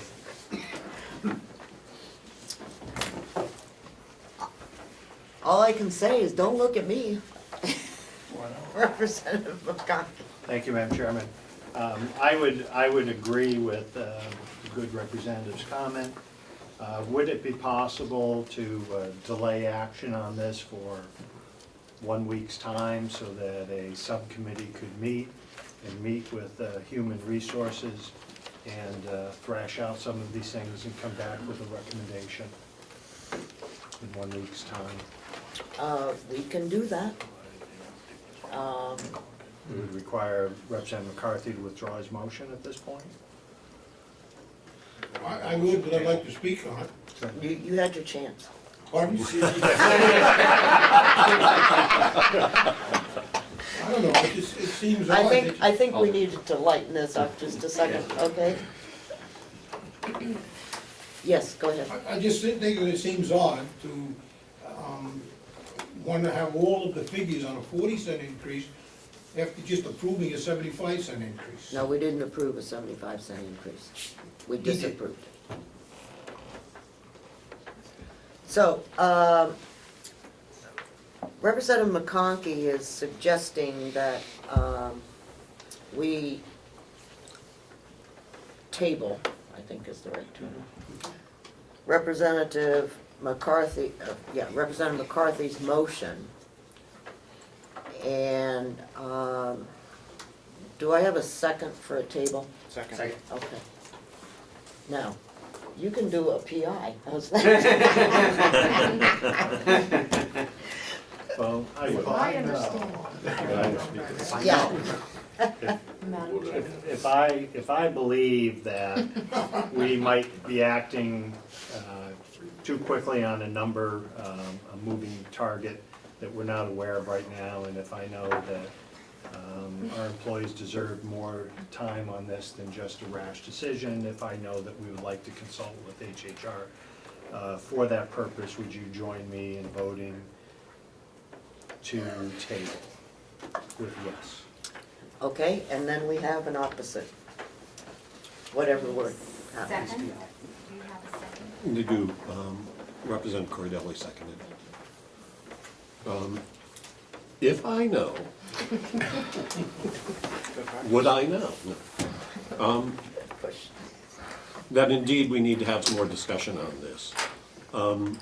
But if I also know that I don't know who it is that is going to be a part of this group that is going to negotiate It's not this, negotiate, or to explore this information and bring a proposal back to us, would I hope after this vote that we would have that clarification? I can't speak. Okay, on the tabling motion, all those in favor? Aye. Opposed? Okay, thank you. Motion carried. So, it is now an opportunity to appoint, what are there, 15 of us? So I think we ought to have 5. I will be more than happy to Is volunteer. that the right number? Sounds good. Okay. All right. Good. One would be good, but if you want.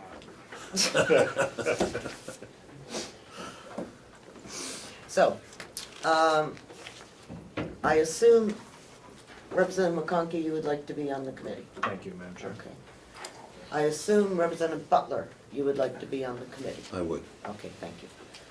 I assume Representative Avellini would like to be on the committee? More than happy. Okay, so I've got 3. Representative Wright, I would volunteer for that. you would like to be on that committee? I'll volunteer. It was my idea. It was your idea. And so, Officially assigned. Representative Schmidt is assigned to the That committee gives us 5. and will chair it. Okay, now, Might I suggest that we ask if the people that the committee is going to be meeting with are available this week? sure, you can ask. They'll be available. Okay. I don't know who they're meeting with. Are they meeting with the commissioners? Are they Well, meeting with the? I would suggest that if they're not available, the decisions will be made with both of them, so. it would be in I our mean, best yes, interest to be we'll available. meet with HR, we'll meet with, Commissioners too? the, Department heads. Me, Kathy. yeah. I couldn't come up with, the business office, how's that? I mean, And the can I just commissioners. explain, you're wanting to know what the increase would be if it's with 75 cents, with 40 cents, that sort of thing. For non-union. It's not hard to do. I know. It's an Excel, and I Mhm. put in the 75 cents, and then I change it, put in the 40 cents, and it equates out if they have retirement, blah, blah, blah, blah. It's not hard to do. Right. And if you have more than one option, it's, you know, we can do that. Representative Schmidt. Might I make a suggestion, Madam Chair? Nothing going on in Concord next week, so let me, maybe. You know, I can't help it, you went for finance, You're good move. The rest of it's not so much. Might I suggest 10 a.m. on Thursday here to conduct this meeting? Might I suggest you do it a little bit earlier in the week if you can? How about Tuesday? Afternoon-ish? Yeah. We have something. Representative Avellini. Tuesday's a committee day. Yeah. Monday would work for you. Can I just have a comment though? Yeah, sure. I don't, at the moment, 40 cents, 75 or 40, they don't, this committee's to decide what figures they do want. I can give you comparison, I can do Yeah, but well, 75 cents. The committee needs to meet, and then they'll say, well, it could be 25, 50, 60, Right, I can put they in can do that whatever then. number, you put it, just change one number and it all Right. changes. Okay, how about this subcommittee meet afterwards and decide on a time that works for everybody? Okay. Representative Ticehurst. Was the purpose of this committee to gather information, or was the purpose of this committee to make a decision?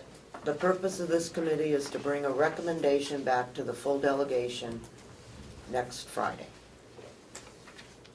Presumably with data for us to look at. With, As long as we have the county.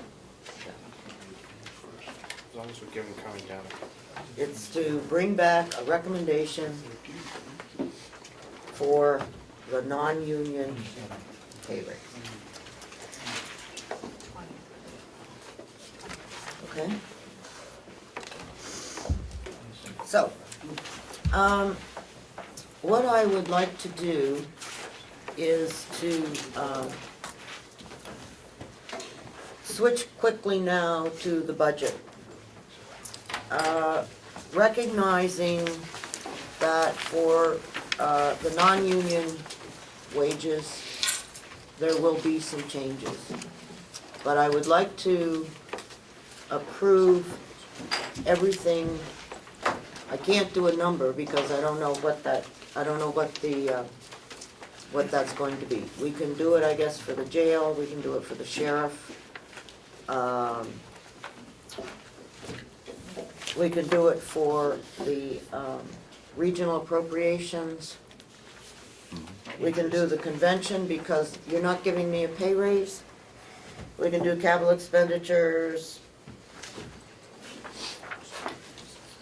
Okay, so, we will start with the treasurer, which is on page 2.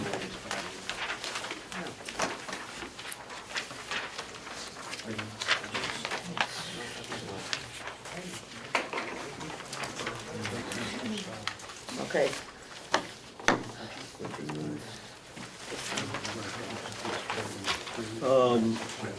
I will move $6,971 for the treasurer's budget. Do I have a second? I didn't hear him. I'm moving $6,971 for the treasurer's budget. It's on page 2. I'll second. Is there any discussion? I'm sorry, Madam Chairman, I missed where we were. Treasurer, page 2. Okay, thank you. $6,971. All in favor, say aye. Aye. Opposed? Carries. I'm sorry, Chair, can I ask a question of Sure. someone? The Commissioners of Business Office, that they could just be working on this little thing that I'm gonna ask for, just while we're going through this. I just like, based on these figures, and I realize they may change or may not, but based on this sheet we have here, what is the amount, the increase in the amount to be raised by taxation overall? Yes. Overall, By taxation, I'm not, yeah. right, yes, if you With could. 75 cents still in there and everything? Just, Great. just the way it is on the sheet. I have It that, is? it's,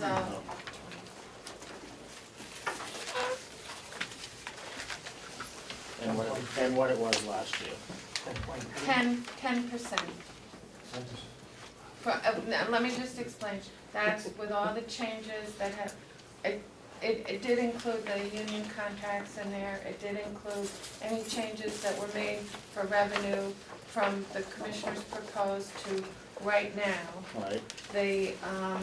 It's $1,437,896 more, so it's a 10% increase as opposed to what it was gonna be at 24%.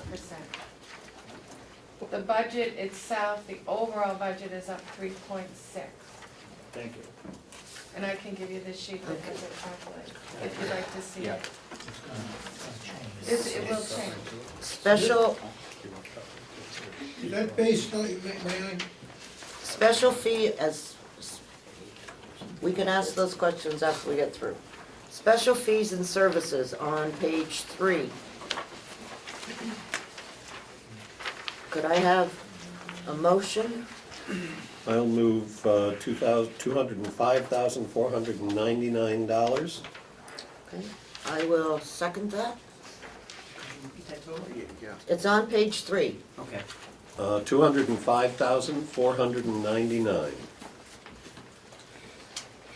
Okay, any questions?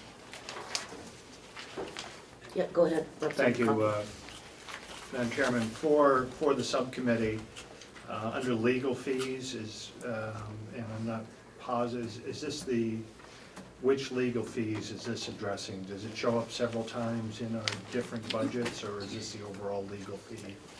This is the legal fees for the commissioners. And if I could ask, what was the amount last year? It's shown right here, $41,779.20 is what was spent last year. And the proposal this year is $27,000? 500.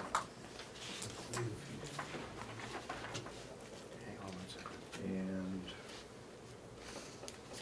if I could, if I was to look at historical numbers, whether it be 2012 or 2013, this was probably somewhere in the neighborhood of something shy of $18,000. It's my understanding that we've had some bumps in the road over the last year, maybe longer, that have caused our fees, our expenses to rise. I think 27.5 is rich. I would like to propose a new number if that's appropriate at this time, or should I wait to the bottom line, Madam Chairman? No? I would propose a new number down from 27.5 to $18,000. Do I have a second for that? All right, I have a second, Representative Chandler. So your recommendation is? 18,000. 18,000, okay, thank you. Comment? Let's see, 18,000. Representative McConkey, did you have any other comments that you wanted to make? My only comment is I know that we're on the straight and narrow and making great strides, and feel that this number, looking at historical numbers, should be more than adequate. Representative Butler? Thank you, Madam Chair. I appreciate the representative's desire to have realistic numbers, but I think we should be concerned about having realistic numbers.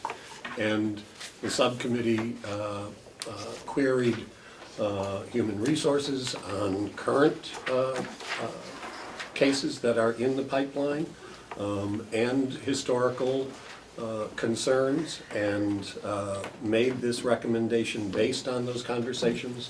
The fact that you have not had those conversations, I would appreciate it if you would consider the effort that the subcommittee did make in trying to control costs as much as possible. Madam Chairman? Yes. Thank you, Representative Butler, for that explanation.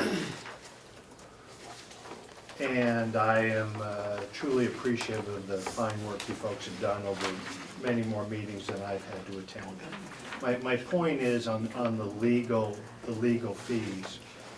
And if as we progress through the year, there is a need to exceed this number, I think it would behoove this delegation to understand why we need to increase this number to cover expenses. I think we ourselves would be better educated. We have the ability to come back and increase this at a future time. And where I think this is a sensitive subject with how this county has had to increase, 2.5 times over what historical perspective. I think for the amount of effort it would take this delegation to approve more monies, I think it would be worth the time. So I don't disagree with the representative. That was my rationale for why I'd like to reduce it. Madam Chair. Yes, please. Thank you. And if I could respond to that, thank you. I understand what you're saying then, but then I think that we should have a process whereby we have interaction, which is probably the thing that is most missing between the delegation and the commissioners, and define that. But we're talking about the budget, and I don't think the budget is the place that we necessarily cinch the belt tighter. I think what we're asking the subcommittees to do and the commissioners to do is to make realistic projections on what our costs are going to be, and if we need to have a way in which we follow this process, then that's what we should do. But I don't think the budget is the place to do it. Thank you. I would indicate that the subcommittee did reduce the amount of this line item from the 30,000 that was requested down to the 27.5, and I would sincerely ask that we, and if you'll notice, I think every line item except for life safety fees was reduced. Audit and life safety fees and compensation study. Compensation study was a result of the performance audit. The auditor has promised us he will have up through 14 in December at this amount. And all of the other items were reduced. Some more significantly than others, and I would ask that you support the subcommittee's recommendation. Also, I might point out that from our last subcommittee meeting till whenever we met this week, we are actually down another $12,000 from what we had on your paper dated 20 February for the special fees and services. So I just think we've done a very thorough job in making sure that at least the items in our subcommittee are significantly less than where we were from the commissioner's budget. Representative Bucco. Thank you, Madam Chair. I have a question on the surplus contingency, $100,000. Is this coming out of undesignated reserve? No, this is because we have no undesignated reserve. And we are trying to add some into the undesignated reserve, and the commissioners had suggested $1 million, and I suggested, and the committee suggested that probably wasn't such a good idea. And that's why the 100,000. Thank you. Representative Abilene. On the line item for the legal fees, the actual dollars spent were 41,000. How are they paid? What do you mean, how are they paid? Where did the money come from? Because there's 15,000 only budgeted, Okay. or? I'm not worried about how it got paid last year. We're worried about where we're going forward. I didn't know if this was carried over to our next No. budget, or? No, that money has been spent. It came out of wherever it came out of. And that's one of the reasons why we are waiting for something from Representative Wright's committee on appropriations, so that we can have a policy, so that we know during the course of the year how that is, okay? So, can we please? There were a couple more items I didn't understand. Okay. I'm sure they'll be brief. Madam Chairman, could you explain to me the showing that we hadn't spent money on the inmate medical fund, the accrued benefit, and could you explain that to me? Those are new funds this year. The inmate medical fund, as I understood it from the jail, they have problems with unexpected medical costs. And so they had asked for originally $30,000 to cover those unexpected medical costs. Could it have gone into the jail budget? Yes, it could have, but the commissioners chose to handle it this way. And they had originally asked for 30,000, and the committee believed that 10,000 was the appropriate number. And that's what that is. And on the accrued benefits pay line, this is if, for example, employee X decides to leave tomorrow, and as you know, they've got leave time, sick time. Is that it? Accrued leave time and sick time, and they are paid for that when they leave.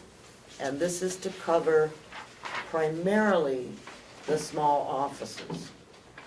So, for example, if the guy that works in, what's it called? Not maintenance. Administration. No, the guy that takes care of this building. Yeah, Oh, administration. no, it's, yeah. Facilities manager. Hmm? Facilities manager. Yeah, the guy that works in this building. If he decided to leave tomorrow and his accrued leave, was whatever, 10,000, which is not, It's not budgeted. so that would be paid out of this account. Generally, the other departments have enough turnover in hires, people being hired, to make up for the accrued benefit within their department. So as you heard the jail say, they have a 50% turnover, okay? Well, the fact that you don't go out and hire someone the next day. So you have, and they may not have a lot of accrued benefits. So if someone that's got 20 years leaves, and they have more accrued benefits, but yet the jail, because of all this churn that they talk about, would have sufficient dollars in their budget to cover these accrued benefits. It's primarily for the little guys, the small agencies. Representative Chandler. Thank you. Given the fact, and I think everyone heard, that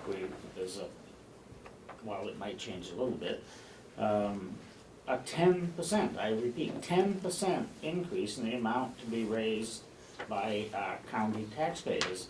I don't think we need to start new budget lines or new hires, and I will be, as we go through this whole thing, speaking out against that, and after Representative McConkey's motion is voted on, I certainly would move that these line items not be here. This is not a new problem, the same situation we've always dealt with it somehow before, and I don't think this is the year when we need to deal with it again. And 10%, I don't know, I just keep repeating that, hopefully sooner or later it's in again. Yes, and you know the reason why.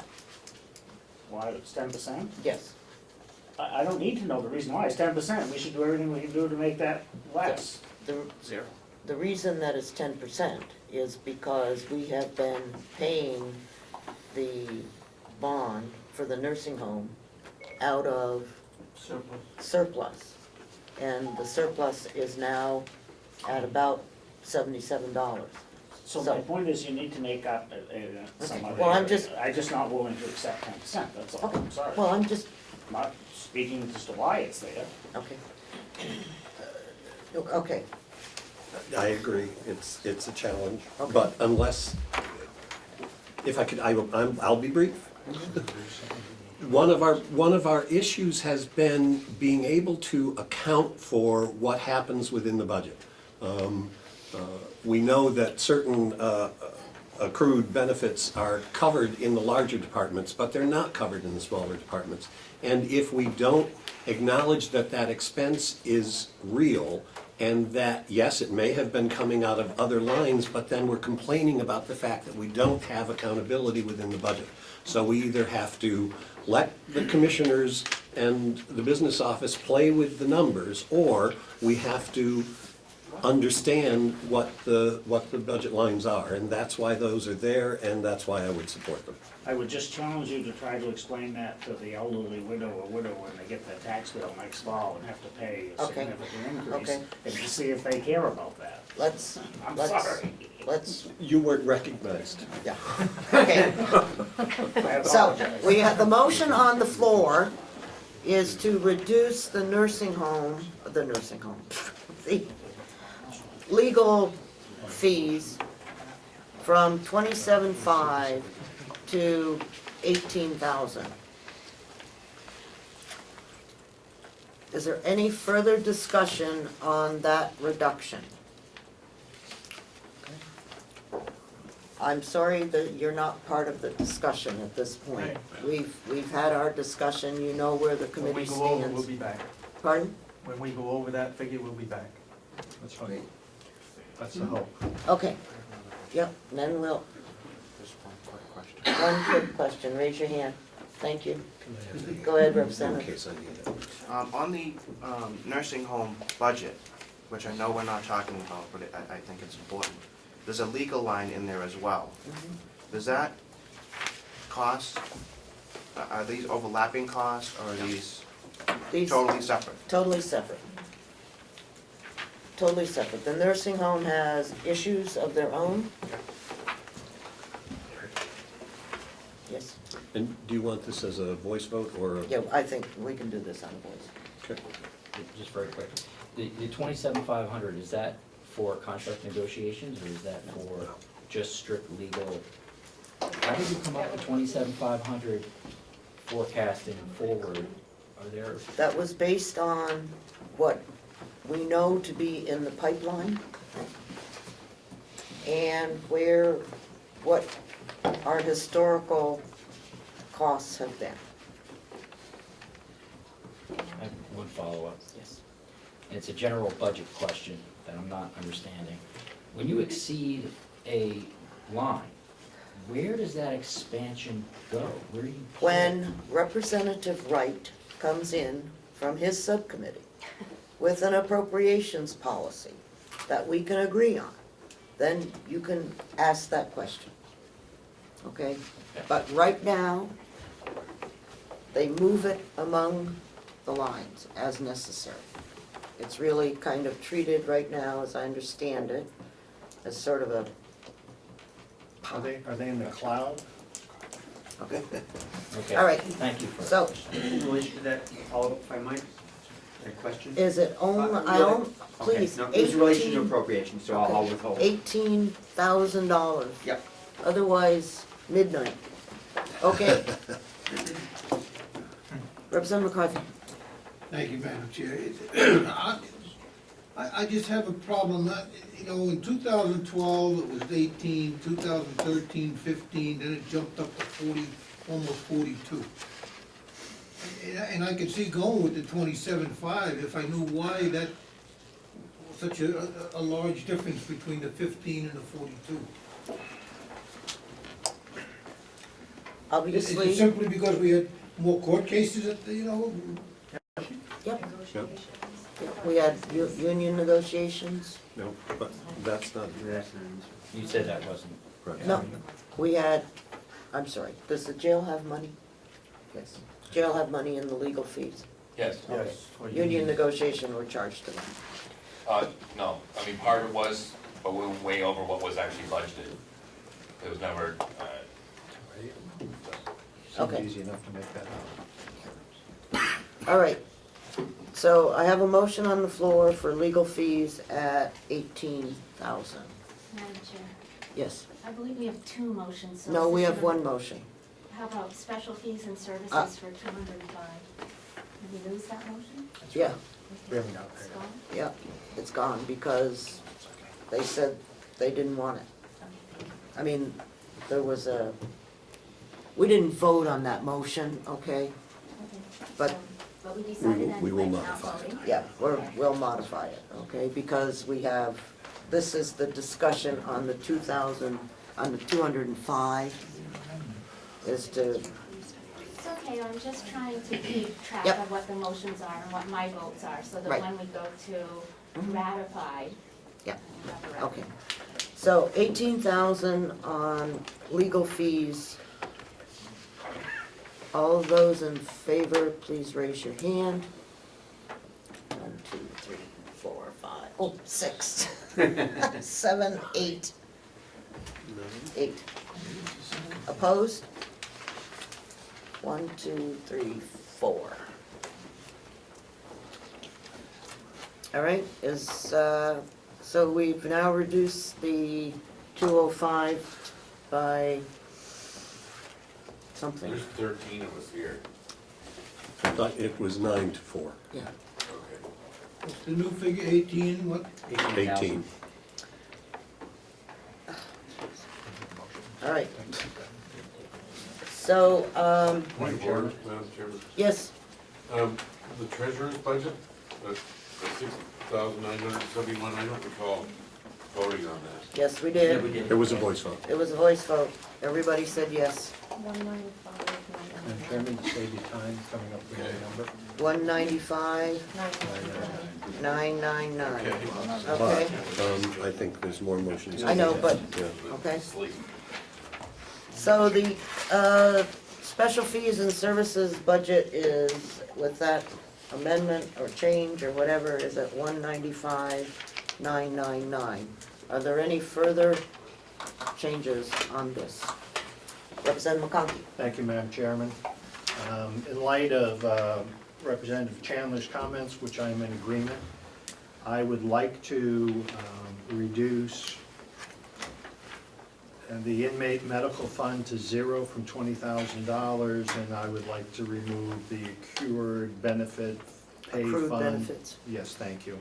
$100,000, so that No. would reduce Accrued You're in the benefits. wrong line. 20,000. 20,000. 10 and 20. 10 and 20, $30,000. The inmate medical fund is 10,000, not 20. Okay, thank you, I was on the wrong line. And then the next item is 20,000, is that correct? So the motion is to remove $30,000 more from the special fees and services to be from the inmate medical fund and from the accrued benefits fund. Reducing 195 to 195 minus, 165, okay, 999. okay. who seconded that? Do I have a second? Yeah. Okay, thank you. Representative McCarthy? Yeah, thank you, Madam Chair. I'm just curious why the inmate medical fund isn't in the jail budget rather than, Because talking they, about the jail inmates, right? because they wanted to make sure that it could be tracked, okay, as how much that was. Right now, am I doing okay, Jason? Well, I can explain why some of it's in there if you'd like. No, I don't care why it's in there, we wanna know why it's not in the jail. Well, that's why I have to explain why it's there. Go ahead, I'll let you, 2 seconds. 2 seconds. The reason why there's money in the jail account for medical issues. What we did was we tried to put money into the commissioner's budget on a one-time event that's over $5,000. I would go to the commissioners so they can keep a better track of it, so my budget doesn't ebb and flow. We were over by $41,000 in the medical budget at the jail because of a lot of different things that happened. So we want to put money there, we go to the commissioners. Some of the other counties are doing that. They have a $30,000 or $50,000 fund, you go to the commissioners. This is a one-time event. Like I just gave them a bill for $6,200 plus another $300 on top of it, and probably another $2,000 coming for a one-time event. Yes, Representative McCarthy. Is this a Well, follow? you know, you've got $100,000 in a contingency fund in there too. Why can't you just take it out of that? You cannot, That's different. that's different money. That's No, That's the rainy days fund. you can only spend what you budget, what you appropriate. You can't over appropriate, you can't overspend, unless you come back to the delegation. Representative Bucco. And actually, I have a question on the accrued benefit fund. Is this for employees, all county employees? I believe that it was sold to us as for the special small offices that don't have the flexibility within their budget to handle one or two people leaving. Follow-up? Yes, Do we have a balance? Do we know what the balance is in that? we don't have a balance, it's a brand new fund. Oh, it's just new. Thank you. Okay. Balance is zero. Okay, yes, Just a brief comment on the medical here.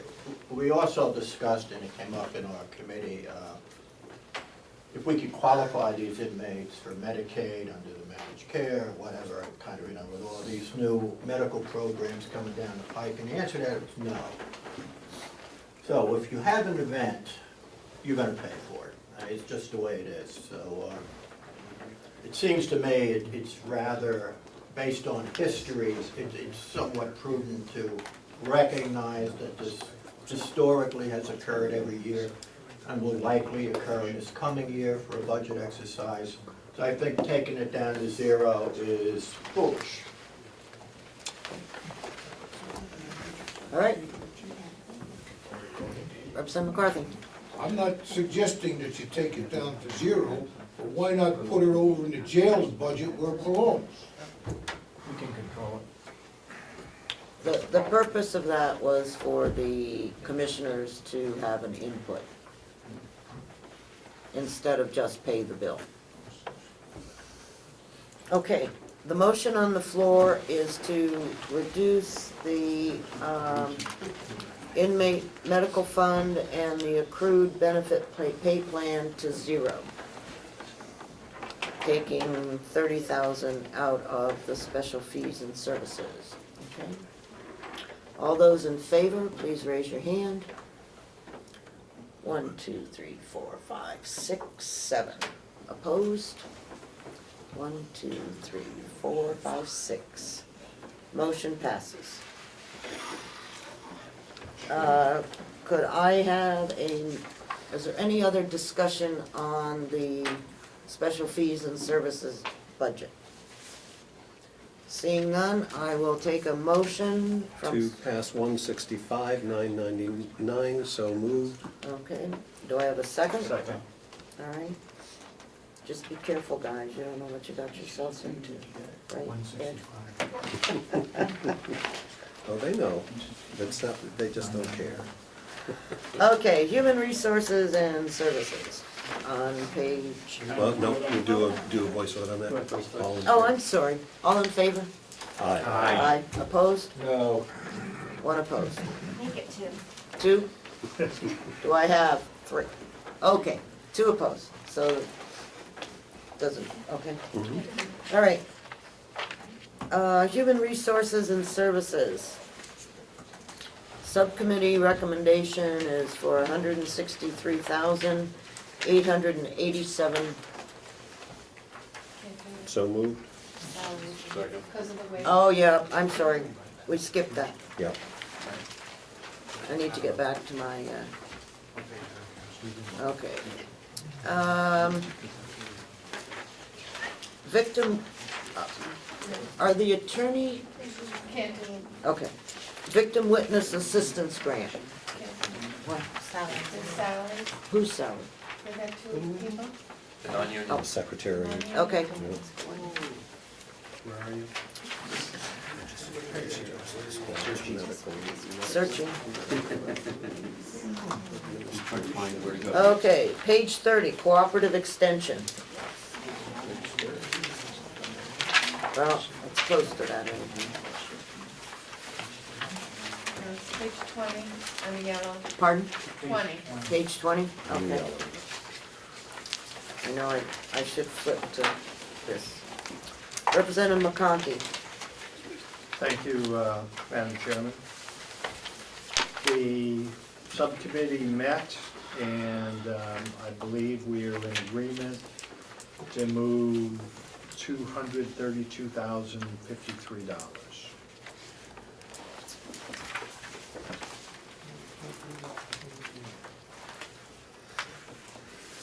Do I have a second? Second.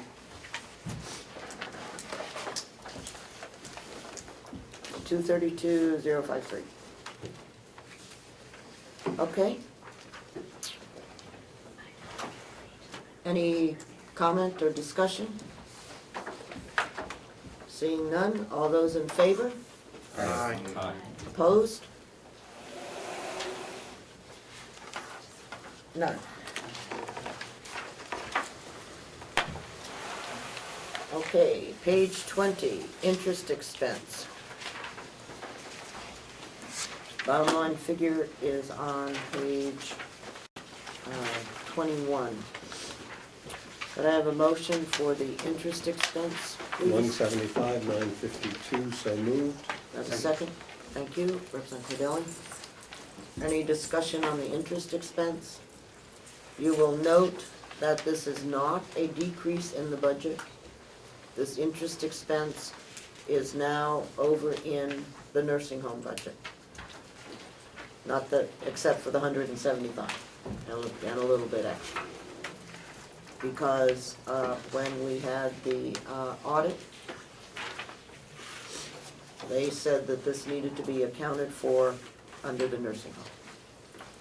So, is there any? That's line 099 you talked about? Yep. I don't know whatever line it is. I was looking on page, I was looking, yeah. 20 and 20. First line. See where it says on page 20, down at the bottom, interest expense, the first one was 735.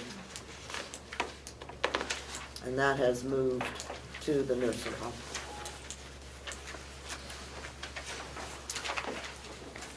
All those in favor, please. Aye. Aye, say aye. Okay, any opposed? No, thank you. Long-term debt.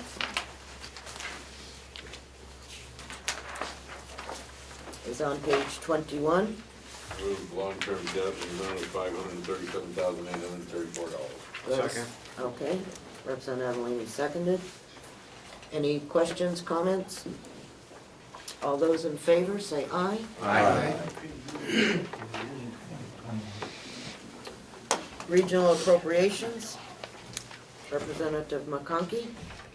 Thank you, Madam Chairman. I move the number $212,000. Do I have a second? Second. Representative Avellini. Discussion? Yes. If the chair of that committee could just review those expenditures and the reasons that those were approved. Thank you. I believe there's only one that shows an increase here over last year, and that was under the VNA hospice, I believe.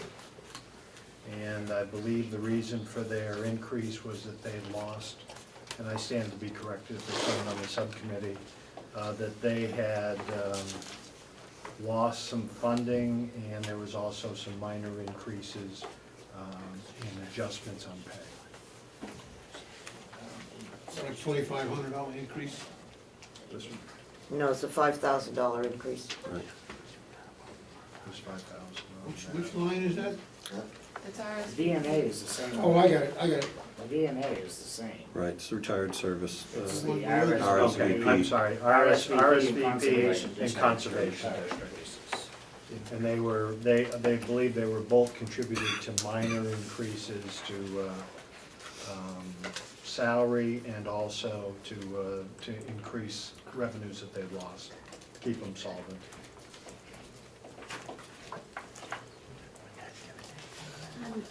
May I? Yes, you. I'm on shaky ground, I'm looking for some backup, but my notes say that their liability insurance requirement increased and that was one, if not the only, well, it wasn't the only, one reason, and another reason was the government issued computer that they have is inadequate and they needed to get something better that was more useful to them.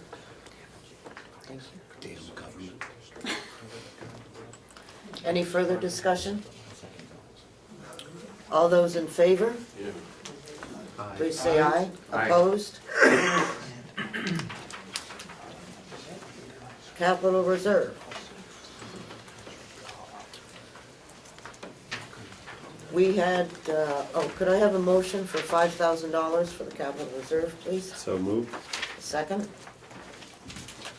Thank you, Representative McCarthy. Okay, this is a request by the Public Works Department to start putting some money away for a plow truck. And they had originally asked for 20,000, and in discussing this with the chairman of the Public Works area, it was determined that we could do this in $5,000 increments. So that's what it is. Yes, Mr. Representative Chandler. Thank you very much, Madam Chairman. I would submit, you may have recognized that we've been told we have a 10% increase in the amount to be raised by taxation. In my opinion, there's no time to be just setting aside funds for future purchases. When that time comes, and maybe it's next year we start, or we just need to buy the truck, but I don't think it's appropriate to be setting money aside. Thank you. Okay. Moving 5,000 less? No, I just don't know. Are there any other comments? All those in favor of the $5,000 for the capital reserve account? Let's raise our hands this time, since we have some dissension. 1, 2, 3, 4, 5 in favor. The motion fails. Could I have a motion? Madam Chairman, to reduce the capital line by $5,000, taking it to zero. All right. Second. All right, second. Is there any further discussion? All those in favor, please raise your hand. 1, 2, 3, 4, 5, 6, 7. Opposed? 1, 2, 3, 4, 5, 6. Capital reserve is at 0.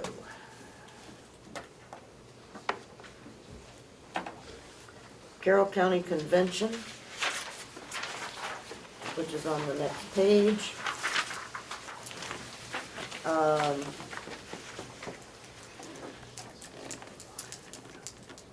What happened in here is that our travel expenses did not meet the number of meetings that we had. And we also had agreed several years ago that we would pay mileage if you came to subcommittee meetings, if you chose to get it. And so this required a $5,000 raise to the travel expense line. And so that's where the increase was. So, And I understand that, but since we did spend $5,000, that's what we actually spent, paying for those subcommittee meetings, et cetera, et cetera. Do we think we need $8,500 to cover those this year? That's, could I have a motion first? Did I get a motion on this? well, I would move to reduce that $8,500 to $6,500. Wait, I need a motion for the whole thing first, which I don't have, and then we'll do I would changes. move $13,500. Second.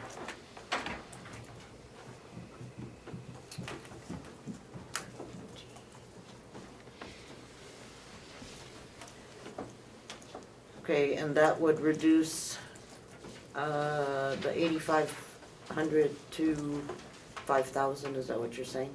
No, 6,600, I think, probably. I didn't get my math done quick enough, it was too quick for me to get a motion out. So 13.5 is what we moved? Yeah. Okay. Oh. What's, It reduces it to 66. Which one is that now? 070 line travel expense. Going from what to what? 85 to 66.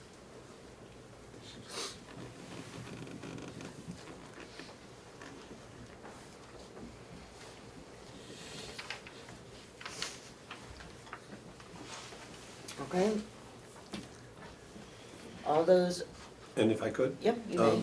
We removed that performance audit amount because we thought that if we hire either an administrator or a COO, that they will be able to pursue that effort. Is that correct? No, that's not correct. Can you Yeah. explain that? The reason we removed this and we have a salary study that is in human services. Right. Okay, that will be conducted next year Right. instead of, okay, the performance audit. That's why. Mm-hmm. If I could follow up on that. I think when we first did the performance audit, there was a general feeling that we should take a year off, try and accomplish some of the things that were in that performance audit, and then come back the year after and maybe start a series of targeted performance audits. And we've taken the year off. Right. Okay, but we felt that the salary study was essential. Is that, okay? So I have for the Carroll County Convention, 13,500. So folks, don't drive down here more than you have to. All those in favor, please. Aye. Opposed? Thank you.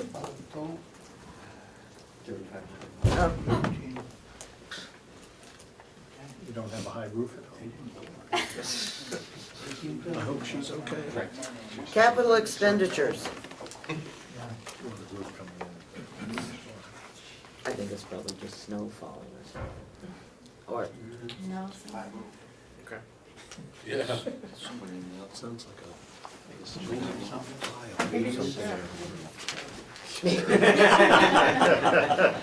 he's not a detective. Be careful out there. Capital expend, oh, That's it, the attorney, he's moving out. I don't know what he's doing. Still alive, whoever it was. Still upset about that. Capital expenditures, could I have a motion for the $80,000? So moved. I have a second? Second. Thank you. Just a question. Yes, Is, under administration, is this total, this totals 80,000? That's what, I'm sorry, I don't have my sheet with me to say what the 80,000 makes up. 22 this, fiber I optic. apologize. no, that's okay. I've got, Well, I don't know, so I think I had it. yeah, Right. it's the fiber optics installation. And that's the one that's got the pretty pictures with it. This is it. Right, this, yes. That one. So what are these, what's this? That's a detail, equipment inventory, I believe, that you're looking at. This, And that's in the IT budget. right. This is a department by department look at the network currently. And the idea of the fiber optic network is to interconnect all the buildings by fiber. I think we also had a proposed plan on moving forward then from there with a phased look at reducing current expenditures based on that fiber installation, such as combining phone lines, combining IT servers and so forth, email systems, where hopefully we could realize some savings in a, I forget what, was it 5 years, 6 years, something like that, for an ROI? It was a 5-year. I would submit I can't think of a poor year to do it. Thank you. Okay. Any other questions, comments, thoughts? Okay. I have a motion on the floor for capital expenditure of $80,000. All those in favor, please say aye. Aye. Opposed? No. No. I got 1, 2, 3, 4, 5. Just six. So that would be 7-6 and the motion would pass. Okay? There's only, there's not 13. 2, 4, 6, 8, 10, 12, 13. 7 and 6 is 13. I get that, I thought there were 13 before Harold left, I'm sorry. There were 14. I guess so. Okay. Yes, 7 and 6. All right, Do you make the request? Can we have a roll call? if you would like. I would like to make that motion. Okay? You don't need a motion. We're easy. He wants a roll call. Representative Avellino has requested a roll call on $80,000 approval for capital expenditures. Representative Avellino? No. Representative Bucco? Yes. Representative Butler, yes. Representative Chandler? No. Representative Comeau? No. Representative Cordelli? Yes. Representative Crawford is not here. Representative McCarthy? No. Representative McConkey? No. Representative Nelson? Yes. Representative Parker is not here. Representative Schmidt? Yes. Representative Ticehurst? No. Representative Wright? No. Representative Umberger? Yes. 1, 2, 3, 4, 5, Oh, 6. someone changed their mind. 2, 4, 6, 7. Representative McCarthy. The motion fails. Thank you. All right, If I could, a point of order. Point of order, Mr. Madam Chairman? What is the process for reconsideration before the budget's finalized, or once these line items are done, they're done? once these line items are done, they're done, unless someone wants to reconsider. Well, after we voted on They have to be voted on in convention. So a delegation member would have to bring forward a reconsideration? it. No, we can Motion change it at in some point? convention. We can change it in convention. Okay, thank you. Point of order, Madam Chairman? Yes, I don't know what the rules are here, but in Concord, you have to be in your seat when the motion's made in order to vote. he was walking in the door. He was in. He was in. Okay, If I could respond, I'm rather stealthy. just a moment, please. We don't need that.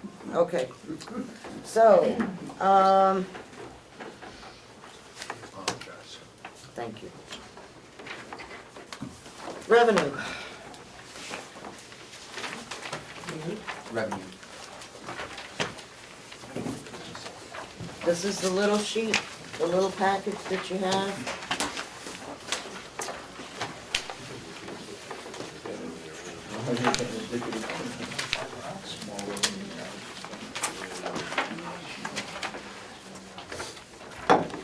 Let's start, because the income from taxes, et cetera, is gonna have to change because we've reduced some line items in the budget, so we gotta hold off on that. And I'm sorry, Madam Chair, where are we? We're on the little page, the little, Revenue? yeah, revenue. Okay, could I have a motion on the sheriff's income of $251,320? I move sheriff's income at $251,320. Do I have a second? Second. Thank you. Is there any discussion? Seeing none? Could I have a vote, please? Aye. All in- I just had a question here on the sheriff's income. If I can proceed, we finished 2014 at 335,000, and we're down to $250,000. Why is that? What happened? Someone from the sheriff would like to discuss that. However, I think if you look at grant funds in particular, and the writ fees are down a little bit. The court bailiff is down a little bit. Special details is down quite a bit. I think that's how we got to the 251. May I ask if there's a follow-up to? Certainly. Excellent point. Is there any reason to expect that those items would be this much lower this year than last year? In other words, could we come and again- split the difference maybe with some of these or something? Realistically, I'm not trying to overinflate revenues, just trying to be realistic. Again, the up in the air one is details. We could get 0, we could get just like last year. So the budget for $40,000 worth of details, I think would be in the wrong, because we've upped it to $10,000, and that's being safely realistic. And as far as the court bailiffs, the budget carries for 109 from the state. They do have a pool if we do go over for certain cases that they'll pay it. And that's where the 121 came into from last year. So again, depending on what we get for caseloads, that could go up or down. If I further? Yes. On that item, I understand the detail one, but it historically has been more than 10, so I really think we could increase that some, but the court bailiffs historically have been 131, 127, and 121. I mean, is there any reason? Which is a digression in the past 3 years. Right, but Do it's we the reason want- all of them are more than 109. So I don't. Trending. 109 is what the state sets for us, okay. And on the special details, I mean, that is, how much revenue does the county make out of that? A little bit, right? A little bit. Right, most of that is offsets the wage, detail wage. Okay. Any other questions, comments? All those in favor of the sheriff's revenue of $251,320, please say aye. Aye. Opposed? Registry of Deeds income. Could I have a motion? Madam Chairman, I would move 708876. Okay. Could I just speak to that for a moment? Yes, You have a sure. second? Second. Oh, thank you. Thank you. I will speak only on the revenue side of this. That's all we're speaking on. Yeah, there's other reasons, but we'll stay where we should. There's an increase on recording. The number here reflects, overall number reflects a little downturn in the economy. But there is we've suggested to increase, and I believe the registrar's in the process of doing, changing the copy fee from $1 to $1.25, which brought our projection of $20-something thousand that you'll see reflected in the budget, which will basically be a wash for another increase.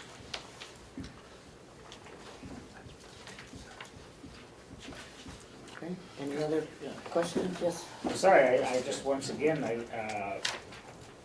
in my own mind, there is no question that the income of the real estate industry will be at least equal this year, probably above, but at least equal to what it was last year, so I see no reason why the revenue estimates can't be equal on recording fees, transfer tax, et cetera, et cetera.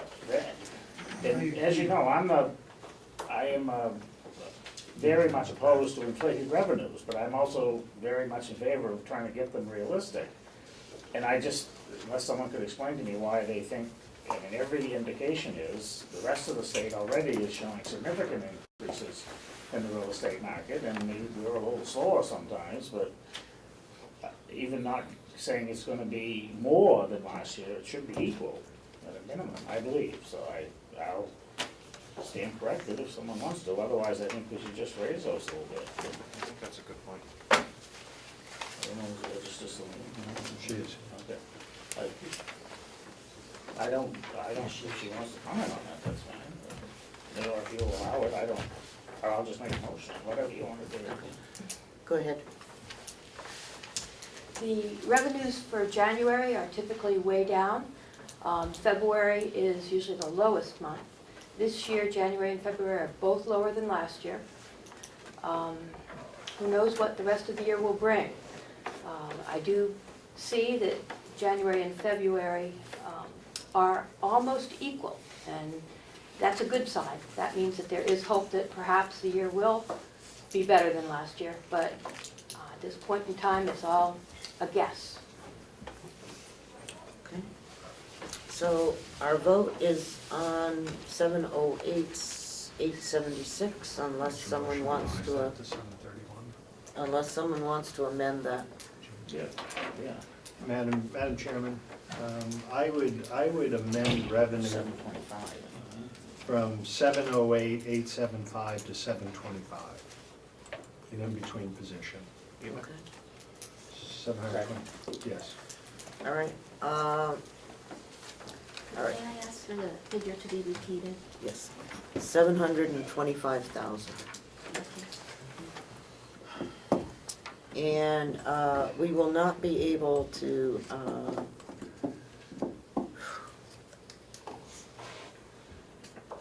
I guess we can vote on one more because we need where the adjustments are gonna be to get to that. And if you just did 10,000 in recording fees and 7,000 in transfer tax, you would achieve that and be under either of the actuals for 14. I think there's a difference of $16,000. No, I'm sorry, you're right. Yep. $124, so I think if you, I don't know how you want to break it out. Split them evenly, I guess, add, let's see. 8, take 8,000, add $8,062 to the recording fees, and $8,062 to the transfer tax. Second. If that's acceptable. Okay, so you're amending your motion to read that $8,062 will be added to the recording fees and the transfer tax commission for a bottom line of $725,000 for the Registry of Deeds. As amended, thank you, Madam Chairman. Okay. All those, yes, did you have a question? I was just gonna say, you know, that the months of January and February this year have been really bad months weather-wise. That could account for it. If you look at 2012 and 13, the figures are up almost at, $500,000. So I don't see any problem with adding a few more thousand to it. Into transfer tax and recording fees. Up here, okay. All right. All those in favor, please say aye. Aye. Opposed? 1. Who was that? Tom. Thank you. Okay, jail. We have, could I have a motion for the 87,100 and... I'll make the motion. Okay, thank you. Second by Representative McConkey. McCarthy, excuse me. Comments? I think we beat this one to death earlier, so. Okay. Questions? All those in favor, please say aye. Aye.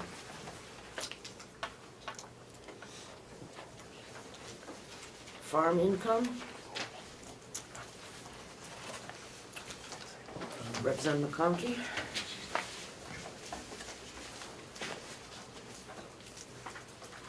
Thank you, Madam Chairman.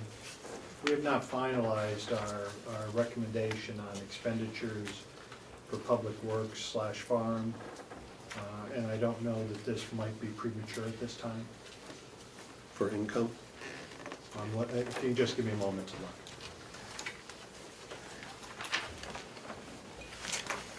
Madam Chairman, unless subcommittee feels differently, I'm fine with the recommendation of $87,500.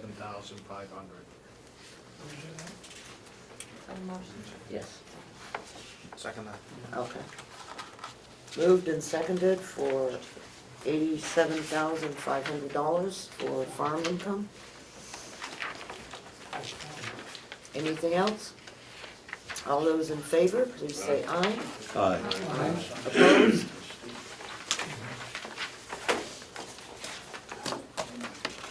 Turning to page 3, maintenance income.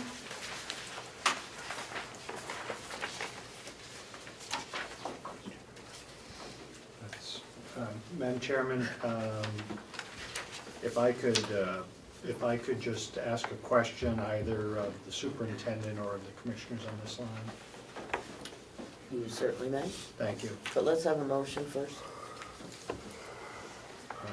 I will move $46,000. Okay, thank you. Second. Thank you. Now you may go ahead with your question. Thank you. If you would help me with this, are these numbers reflective of monies that are presently paid by the nursing home for the care of grounds? Please. I'm not certain what it is. If you could just explain those 3 lines, please. Thank you, Superintendent. I got 2 lines that I'm seeing, but I'm not on the same page, so I'm sorry. Okay, yes, no, 35,000. You're exactly right. 35,000 from the nursing home for care of grounds, and 11,000 comes out of the water department for labor expenses. And if I could follow up with the superintendent? Certainly. The $35,000 for the nursing home is for summer and winter? Yes, year round. Thank you.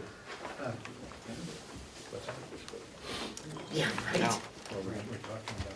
Madam Chairman? Yes. I would not, I'd like to withdraw my motion for $46,000 at this time. If I Okay. could speak to it. You can't speak to it if you withdraw. Okay, I withdraw.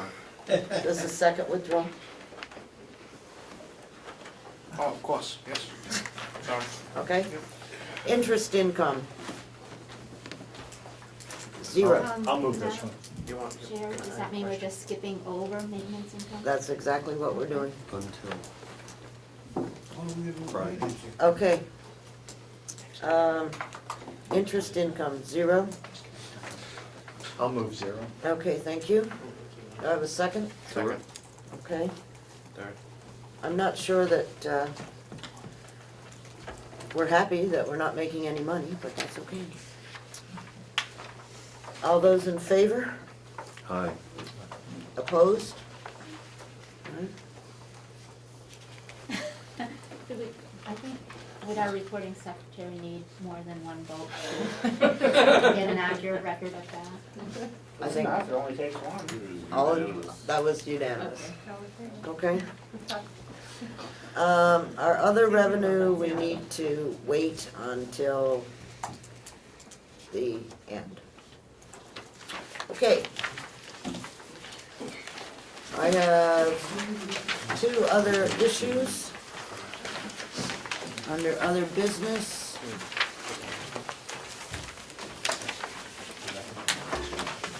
Madam Chair, I apologize because I know you're not happy to hear this, but I do have a question about No problem. reconsideration. If one wanted to reconsider the, taking the money from the IT, whatever, is it appropriate, is it possible to do that at a subsequent meeting, or does it have to be done today?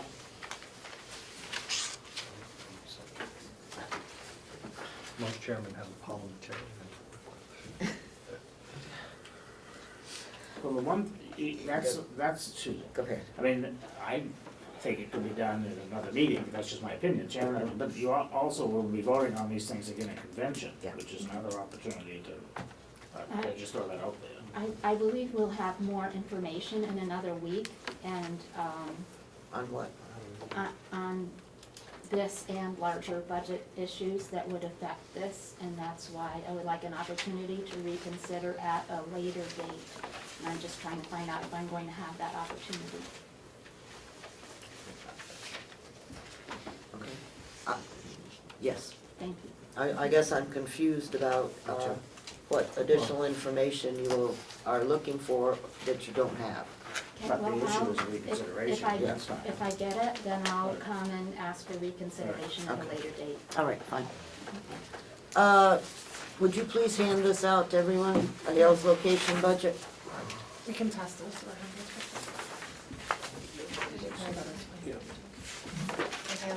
Yeah, I think that.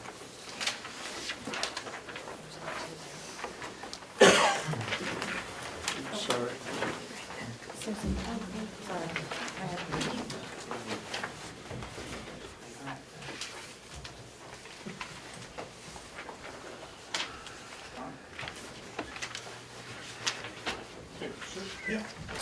If I am looking at this correctly, I need a motion for $102,000. No, No? 242. Where are you seeing that number? Total gross. Appropriate this. Oh, Appropriate this amount. I'm sorry. I get to that. To 80. Madam Chairman? Oh, it's the addition of those, it's the addition of those lines. Let's put it out there and then we can discuss. You want to do that? Okay. All right. So we're going, the 140 and the 102 is what makes that. Right, Okay. total government, total. Yeah. Could I have a motion for $242,015 Madam Chair? for Hales location? I will move. Do I have a second? Second. Thank you. Discussion? Representative Chandler? I'm under the line of revaluation, it's 13.5 per CMP. That, who's that? Or what is that? Or, Down at the bottom. no? Halfway down, under 4152. Yep. I can answer that. Every 5 years, What's So, that? they've done the measurements, now they gotta put values to it. Who or what is CMP? Perkins, Needham, That's, Perkins. it's the firm that's doing it? Yeah. Okay, thank you, I couldn't, no, is it a person or a firm or what? Okay. and that's what they are projecting the reval is going to cost for 100 homes? 150. For 150 homes? If I divide that,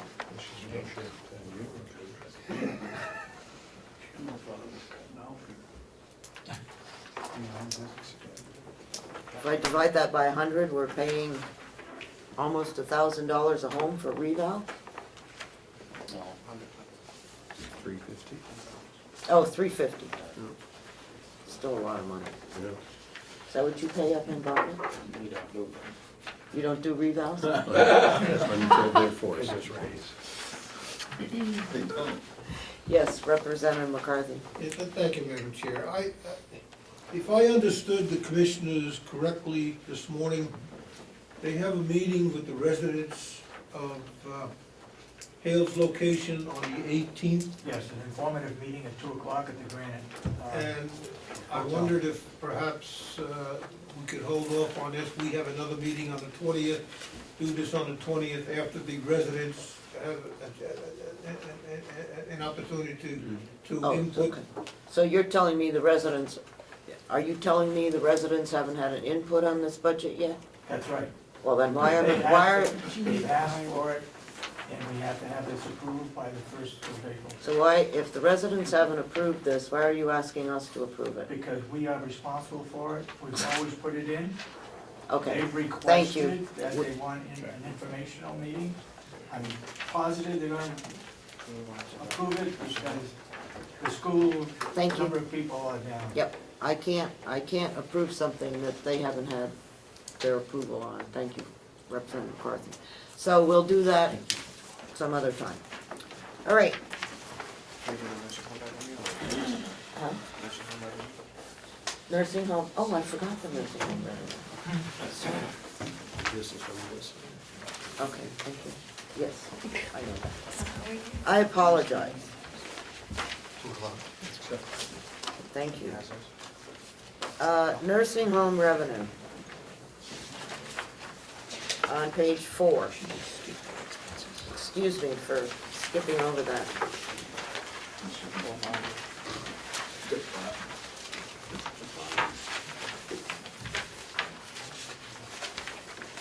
Okay, the actual number is on page 5. Yeah, could I have a motion for $11,938,679? Okay, Representative Nelson, Representative Cordelli. Any discussion on the nursing home? This includes the $5 per bed increase, or $5 per day increase.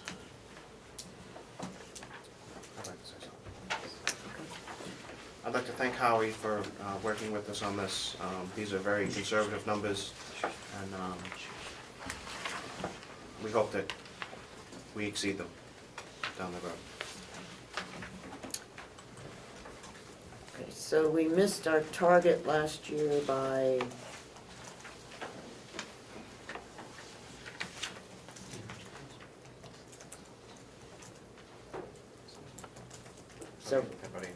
about 800,000. And we're increasing our expected by $1,600,000. $1,600,000. Would you, yes? Well, some of that has to do with the population that's there. If they have high turnover of residents, they're missing days that they're not bringing in income, so that affects this. If they were 100% filled all the time, that would be a number that would be different here, showing the income. Also, some of the income, that would be the main thing of bringing in income, and the state. You never know what to expect with the state. Well, my only concern is that in 2014, you took in $10,000,003, and you're looking for 15 to be 11,900. And that is a significant increase. So that's what I want someone to talk to me about. The increase. Go ahead.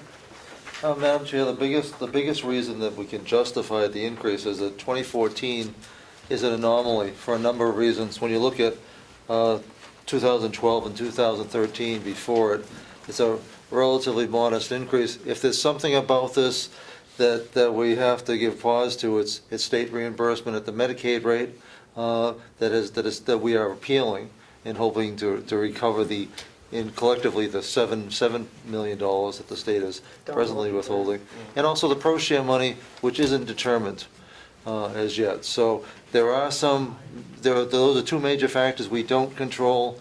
It is not unreasonably optimistic, but it is slightly hopeful, but I believe it's achievable. Okay, thank you. Any other questions or comments? I go on record in saying that it was too high. So when you voted on this revenue in your commissioners meeting, you voted no? Right. Is that correct? I voted for $11,225,000. Oh, I see what you're saying. Okay, sorry. Okay? Obviously, you're opposed to it because that wasn't your proposal. Okay.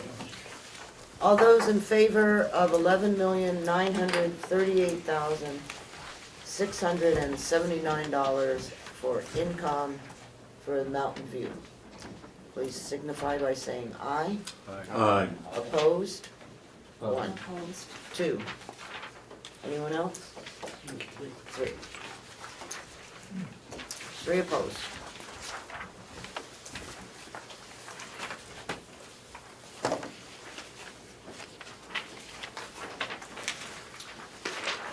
All right. several weeks ago, whenever that was, we had a discussion about paying the commissioners for their expenses and legal expenses.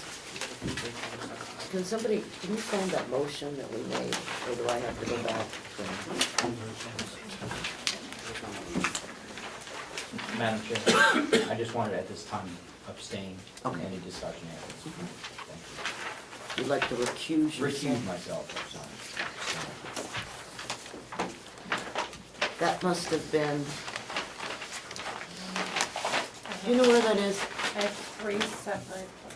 four separate votes that were taken. Which one was it? The last one, January 9th. whatever it was, January 9th? Okay. Disappear or puff of smoke. Would you like that? No, you don't have to leave. I could beam myself out. Okay, read, if you would, read the motions that you have there. Which day? I have one for March 3rd of 2014. No, I don't want that, I want the 15. And then December 19th. I think we made the motions after that.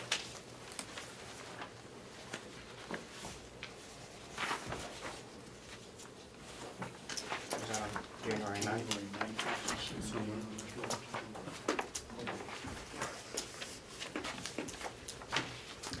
This is the one where we looked at the RSAs. That wasn't March 3rd. No, So,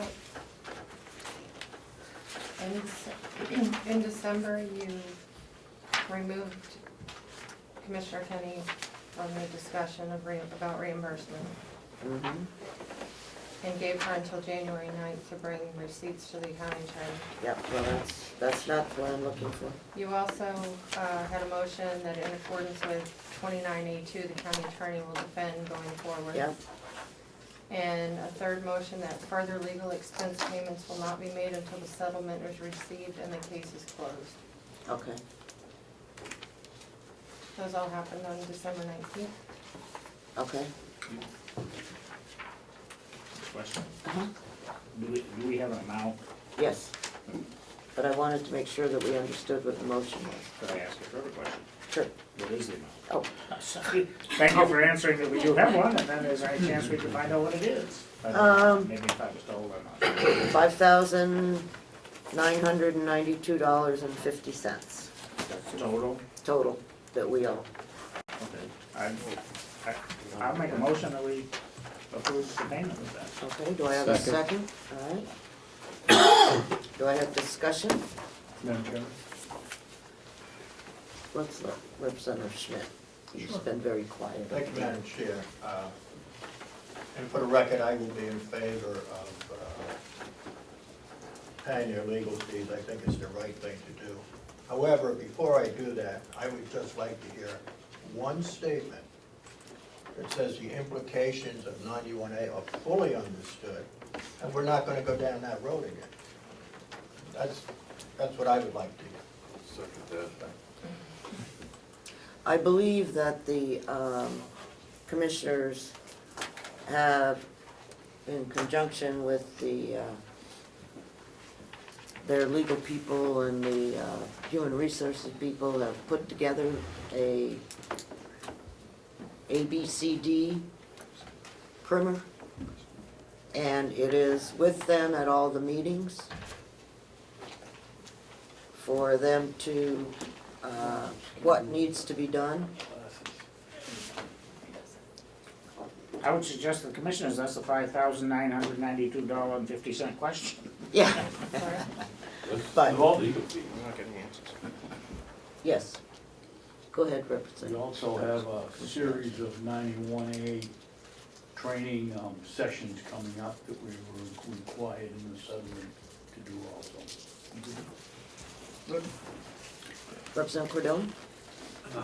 I think that there, despite the statement, I think that beyond having a checklist and the rules in front of somebody, it's the desire to be upfront and to provide as much information as possible to the public, which is the real issue, not just, whether someone did vote in public to go into non-public, things like that. I think it's the desire to be open and transparent that is the real issue in this case. And I think that following this case and what they have been doing, I believe, okay, that if I read the court case correctly, or the, whatever it was, the settlement correctly, the problem was, where they ran into the problem was it didn't appear from the minutes that they had sealed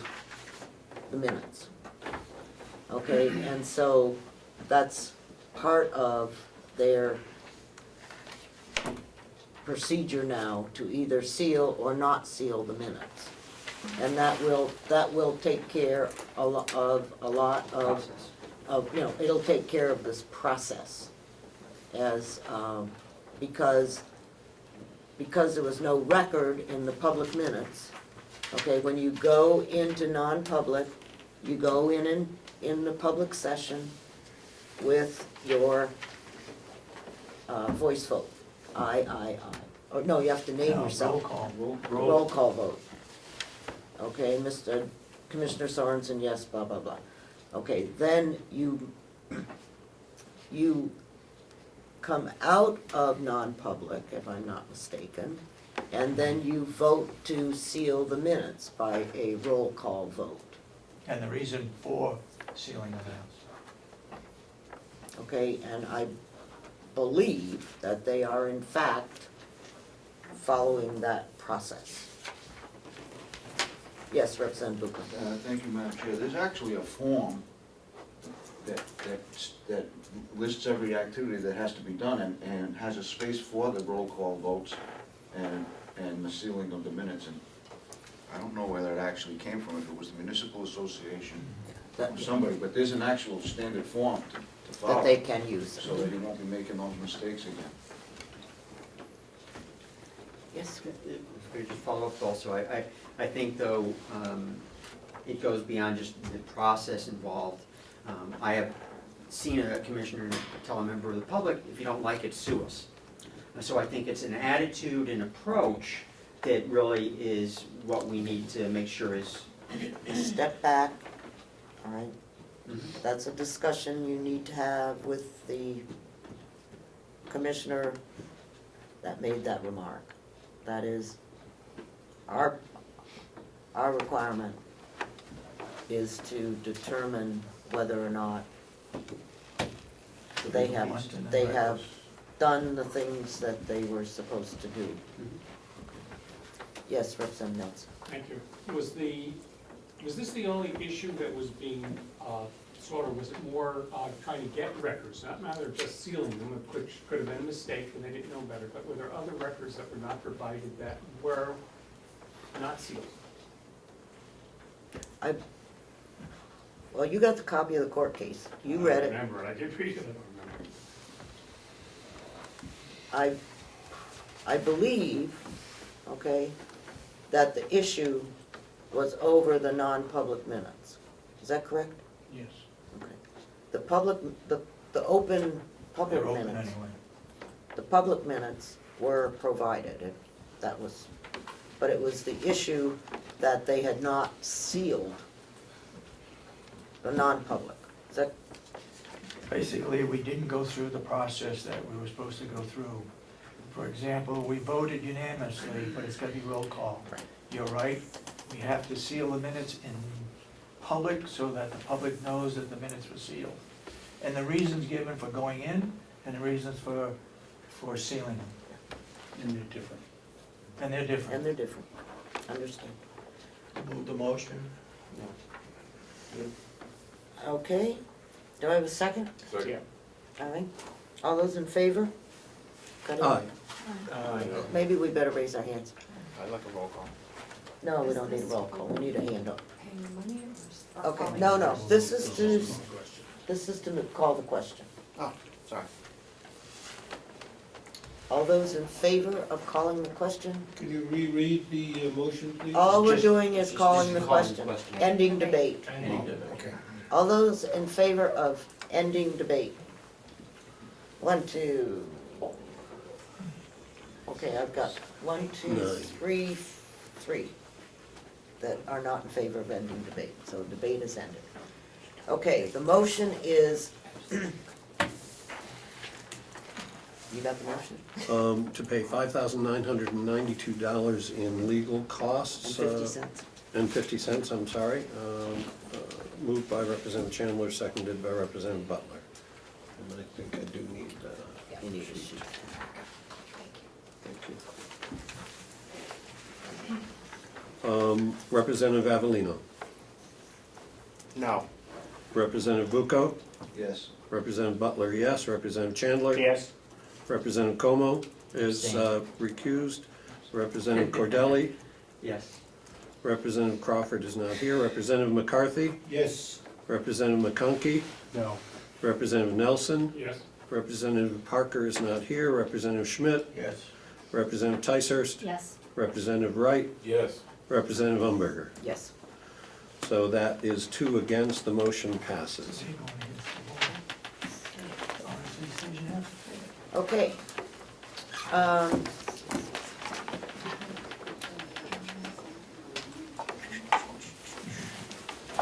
This is just an information thing that it appears that we have committee chairmen that aren't getting minutes to the county for our openness. And I make a motion to pay their legal fees. we did. Who's Chairman is not the guy. Oh, okay. If I could speak for that chairman, I'm assuming it's me, Uh, those have been taken care No, of. it's Representative Nelson, Representative Crawford, and Representative Schmidt, and lo and behold, Representative Umberger. But I thought I had done mine, and so I'll have to look through my notes, and I think we canceled the Bring meeting. back the question on legal fees. Yeah, so if we could, I would just ask that you go back through your notes and bring those, send them down, send them to Cheryl. What are you looking for? I didn't hear it. Not you. I'm looking for minutes. Minutes of subcommittee. Yeah, subcommittee. Ours are done and probably will be there. If any are missing, probably in an hour. Okay, that'll be fine. Just take care of it. You're all, Chairman, I'm surprised that somebody This is the only one. That was too quick to answer. okay. Okay.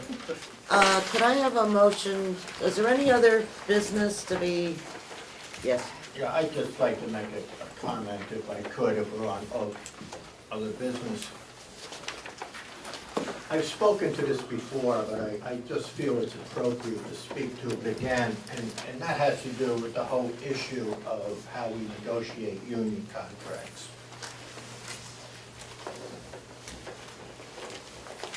And it seems to me that the way we do this in this county is we have the dog wagging the tail. It's just crazy. In the real world, what we would do is that this delegation, either through a subcommittee at a full meeting, would negotiate with the commissioners and whoever their designee is as to what dollar amount we are willing to put on the table to allow them to negotiate. Now, it could be 1%, it could be 2%, it could be whatever. They then have the responsibility to take that parameter, negotiating parameter, and negotiate with it. To come back here at this point in time, and then to vote down a union contract, it's crazy. I'm not saying you don't have the right to do it, but the process is dumb. And I would hope in the future, we could look at this, you provide the guidance, you know what you can do. I don't care if they want to spend it on salary or benefits or whatever. But once they satisfy that, they have guidance. And may I remind you that 2 years ago, we gave them a figure such as it was, and they ignored it. Okay? I'd like clarification So- on that. Guidance only goes so far. Anyhow, that's what it was. So we don't need to rehash this whole thing. We can try again in September to do that. I have no problem with that, but somebody needs to come forward with something. And, because I think they start their budgeting in September. And, we'll see what happens. Okay, thank you. I need a motion to go into convention. We don't need to discuss this anymore. The budget's through, and I appreciate it, and, we'll move to, You're talking about contracts, aren't you? no, he's talking about everything. Well, Negotiate. okay. Let us have a motion to go into convention, please. Madam Chairman, if we go into convention with the mouth, there'll be an opportunity for public input. Absolutely. I will move to go into convention. Thank you. Second. Remind those that want to speak publicly that they'll remove themselves from the table to make that comment. Can I unrecuse myself? Oh, you're on, you don't, You're unrecused. you don't, I'm yeah. unleashed, right? Once the, I don't know, let's not go that far. once the action is taken on the motion, you're released. You don't have to have. Thank you.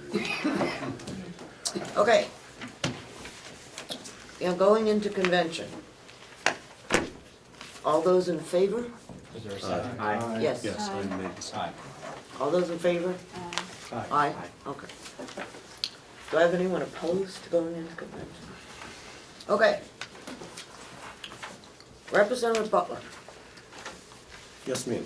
can you go through the motions, or would you prefer, I will need some help, but I will try. okay?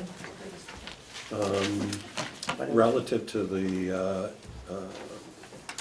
expenditure budget, for treasurer, $6,971. Why don't we just say, I think you can just say, as agreed to, Mhm. okay, so that we don't have to, Good. I don't think we need to repeat them. As agreed before, $6,971 for the treasurer. And do you want to just go through all of them, or how do you want to do that? I wouldn't give them all that we agreed to. For special fees and services, $165,999. Excuse me, I'm sorry, but, didn't we approve the union contract for the sheriff's department? That's okay, we'll get to that. Oh, okay, it's in a Sorry. different order, so. I'm sorry. All Yeah. right, thank you.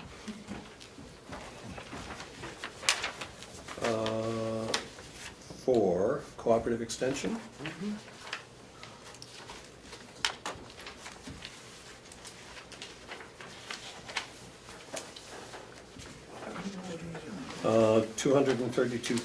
$232,053.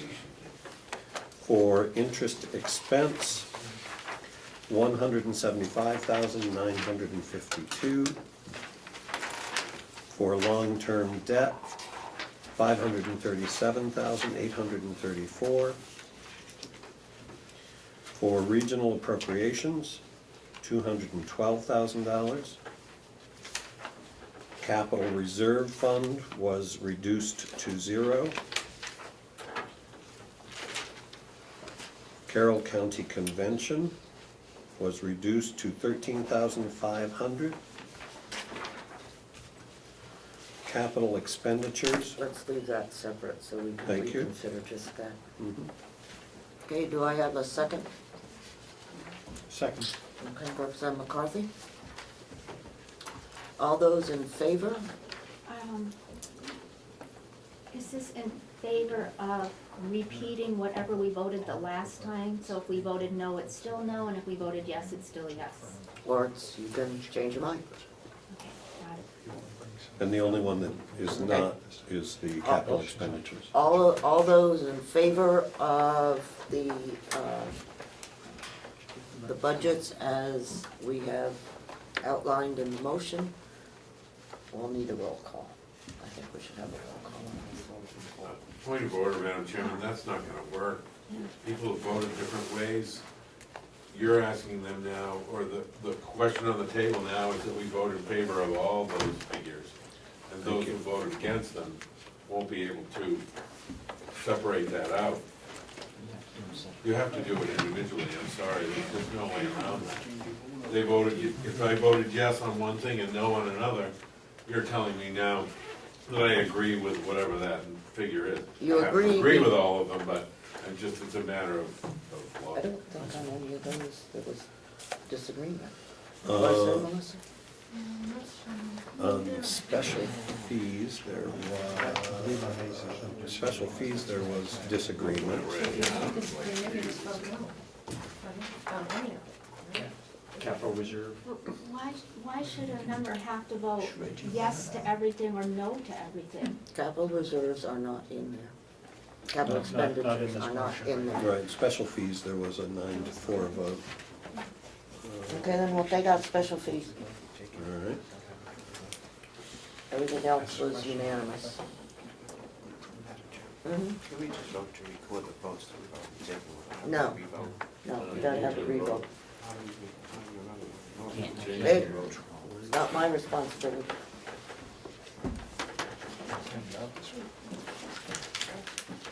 Okay? Okay, so, Reserves is out. Okay. The chair is correct. If we take out, no, there was a vote on the Carroll I'm County fine. Convention? I'm fine with that. Okay, good, all right. So otherwise, there were no votes in the, if you take out special fees and the capital expenditure line, there was no one who was against moving those numbers. Was it capital reserve in addition to capital expenses? No, Capital reserve was the only one.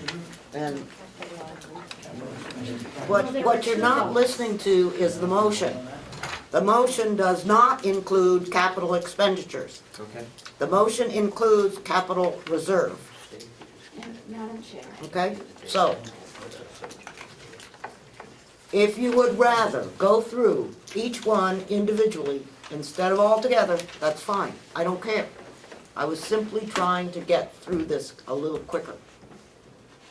But obviously, you don't wanna do that, so, Could I just comment, Madam Chairman?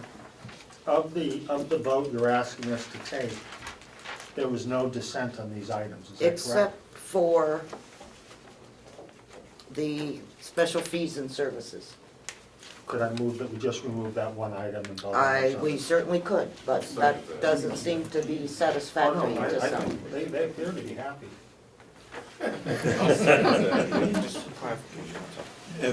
And Okay. capital All expenditures those- and capital reserves were all both those- challenged. Where- Capital reserves was 7.6 because we took out the 5,000. Oh, okay. And Okay, capital sorry. expenditures. All right, so removing special fees and services and removing capital reserves. And capital expenditures. No, we didn't put capital expenditures in. You're right, I'm sorry. All those in favor of removing those two from the motion, please, you want this roll call? No. Thank you. Please signify by raising your hand. Right or left? I don't care. Opposed? All right. Special fees and services, can I have a motion, please? For special fees and services. Thank you, dear. Let these people out there that want to challenge how we're trying to run this, make the motion, please. Thank you. I'll move special fees and services for $165,999. Thank you. Do I have a second? Second. Representative Schmidt, was that you? No, it was for Representative Go. Carroll. What? Okay. No, I didn't. Representative Wright, thank you. Okay. I second it. And the motion for, what are we on, special fees and services? Special fees and services, yeah. And what's the amount? $165,999, I believe was. Okay, Correct. thank you. All those in favor? We'll do a roll call. What page, Madam Chair? 3. You gotta be quick. Page 3.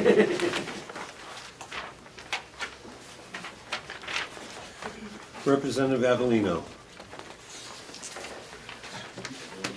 On 165, 999 on special fees and services. Yes. Representative Bucco. Yes. Representative Butler, no. Representative Chandler is not here. Representative Comeau. Yes. Representative Cordelli. Yes. Representative Crawford is not here. Representative McCarthy. Yes. Representative McConkey. Yes. Representative Nelson. No. Representative Parker is not here. Representative Schmidt. Yes. Representative Ticehurst. No. Representative Wright. Yes. And Representative Umberger. No. 1, 2, 3, 4, 5, 6, 7, 8 to 4. The motion passes. All right, could I have a motion on capital reserves, please? What page is that on, please? You've got the same forms? 21. Page 21. Thank you very much. Capital Yes. reserves, I will move the number 0. Thank you. Do I have a second, I'll please? second. Representative Como seconds. Okay, roll call, please.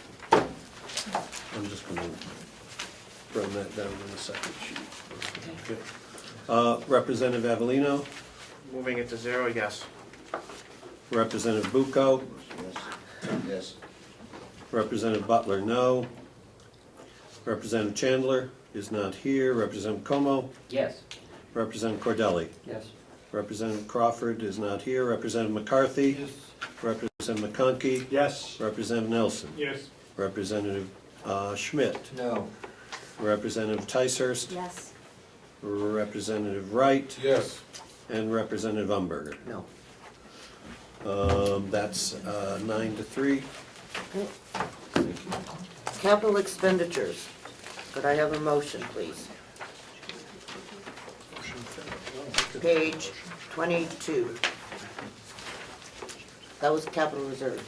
Right. Could I have a motion, please, on capital expenditures? I'm sitting here, tapping my foot. There's a page number in here. for that. 22. Thank you. I'm sorry, but please. It's all about it. We did the capital expenditures.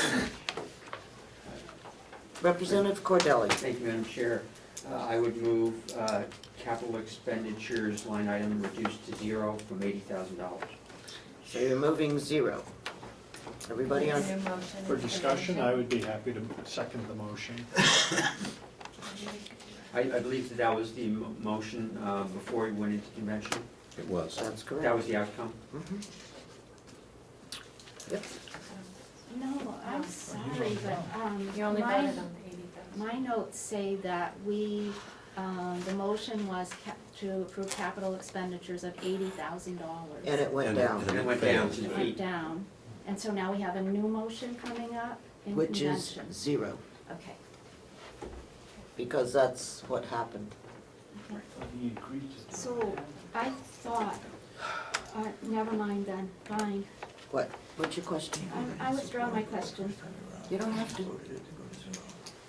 We voted in Non-convention. in regular time Right, that we disapproved the 80,000, right, okay? And so when we come to convention on the budget, we have to have a dollar figure. And if we disapprove the 80,000, then the dollar figure for that line item is 0.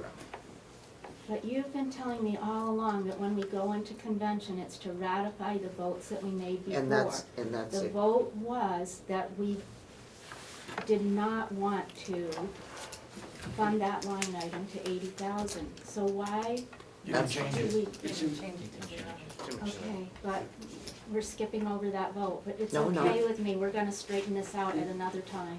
If I could ask a question, Mr. Chair?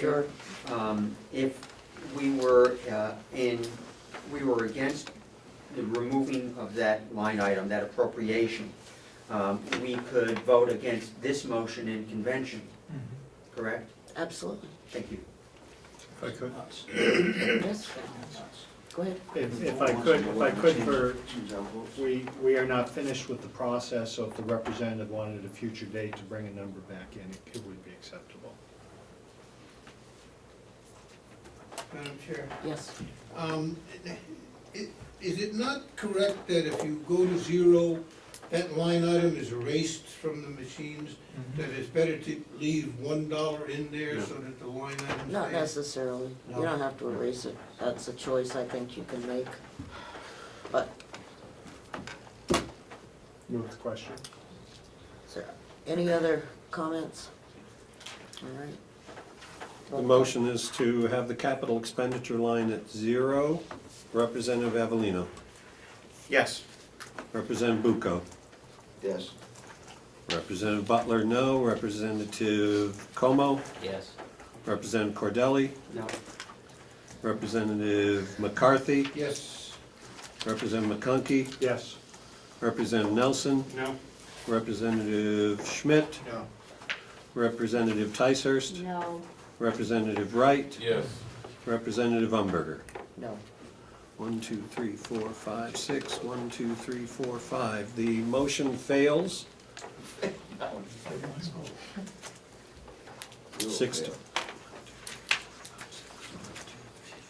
6 to 6.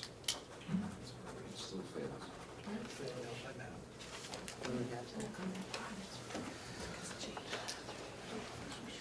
There we go. Bring it back up. That's right. Make a motion to put the 80,000 back in. I don't think Um, you have to. It failed, so it's there. So it's what? It failed, so it's Zero zero. fail. Zero. Six be zero. So when zero fails, what happens? You go back to the original. No, because the original was, It was 80. we're voting. All right, just a moment, please. We have a little problem. Okay? We happen to have an even number of people sitting around the table. And so it doesn't matter what we vote, what number we come up with, we're gonna have more than likely, nothing can be done. Okay, so, I have no clue whether or not we can table a motion in convention. Madam Chairman, I would motion that we table capital expenditure to another time. First item of business, next time we're in convention. Special order? I would support that tabling. I mean, I don't know what else to do. Yeah, I I agree. mean, we can sit here all day. I could move $1 and then we could address it. I hope it will table it. There's a lot that needs to be straightened out. Somebody might change their mind for Okay. Like I said, I have no clue whether I can table in convention, but we're gonna do it. I think we can probably do anything we want. So, everybody understand? I don't know, but we're gonna do it anyhow. How's that sound? I don't understand it. No, seriously, if you're in the convention and we had a motion, if I have the motion right, and the motion is to 0, Right, it failed. that's correct. So, Nothing to table. then it's 80 grand, all right? You can make another motion, can't you? No, doesn't it go back to what it was? It was proposed at 80. You made a motion to 0. It goes back to 80. Right. But you make another motion, go to 40 or 20. or Well, something. but we didn't do that. We voted on zeroing 80. But I'm not so sure because outside of convention, we had already agreed as a delegation to reduce it to As an 0. executive committee. One person left. Oh, I know. That's right. Yeah, I know what's understood. wrong. Might be I best would if we- defer to the ruling of the chair. I have no idea. I haven't seen the native go back to what. We have never, I've been here for how long, and I've never had this experience, so, if there are no objections, okay. we will, Yes.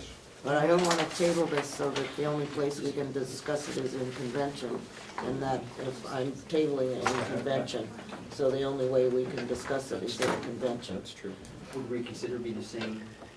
You could reconsider it if you voted on a prevailing Would you like me side. to withdraw as long as I know that it's been It was tabled? 6-6. My motion, which was to bring it back up in convention as first item. It was about prevailing side, it's 6-6. Yeah, 6-6. Yeah, but that means a loss. Okay, let's think it, let me, we've got, For $1, we'd support. we've got I a would support motion $1. right now that is, failed. So, we have a couple of other motions that we need to deal with. Correct.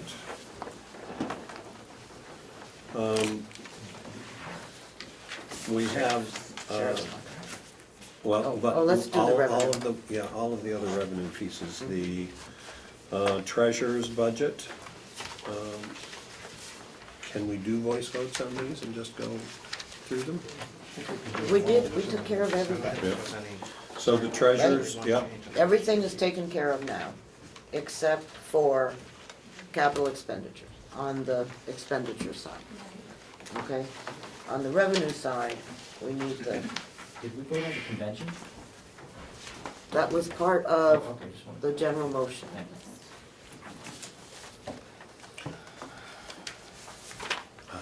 okay, got it.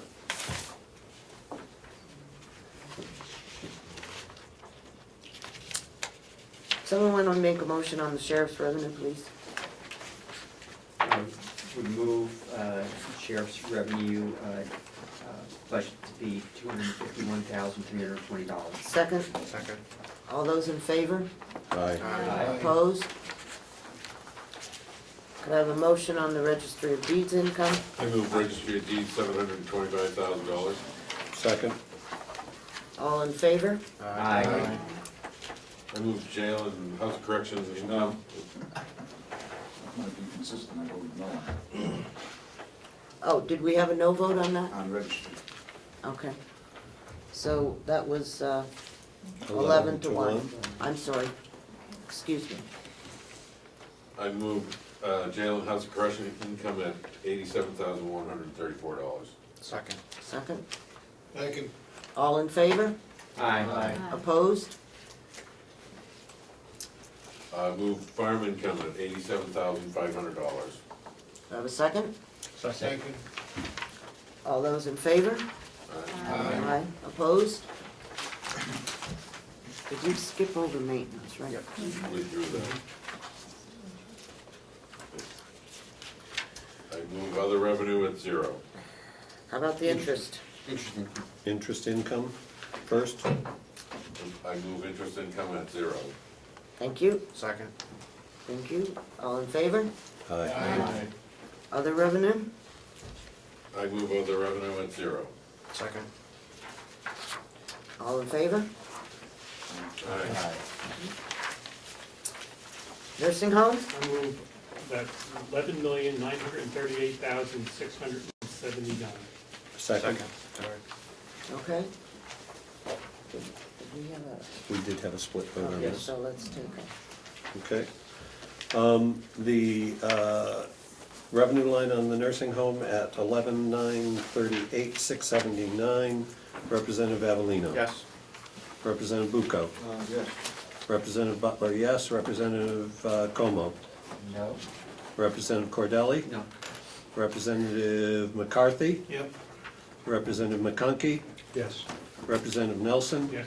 Representative Schmidt. Yes. Representative Tysers. No. Representative Wright. Yes. Representative Umberger. Yes. It is 9-3 instead of 10-3. That was easier. Okay.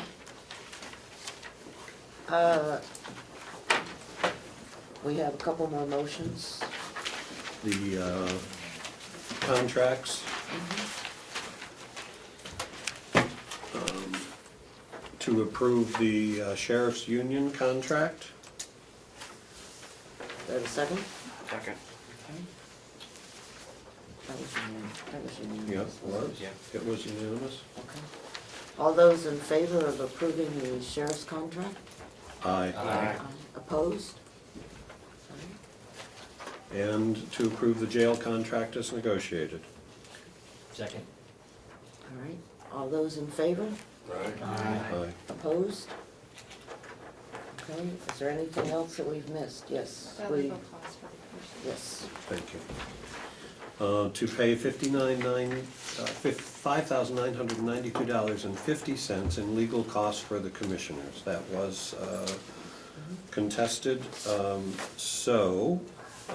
Representative Avellino. No. Representative Bucco. Yes. Representative Butler, yes. Representative Comeau, it's not recused. Representative Cordelli. Yes. Representative McCarthy. Yes. Representative McConkey. No. Representative Nelson. Yes, Representative Schmidt. Yes. Representative Tysers. Oh my gosh, I knew that a minute ago, I'm sorry. On the legal costs for the commissioners. Yes, thank you. Representative Wright Yes. and Representative Umberger. Yes. That's consistent, so now it's 9-2. Okay, 10-2, I'm sorry. all right, and we forgot to approve the minutes out there. We can't, because we didn't discuss them in, whatever. What table? No, no. Okay, Move to come out of convention? not yet.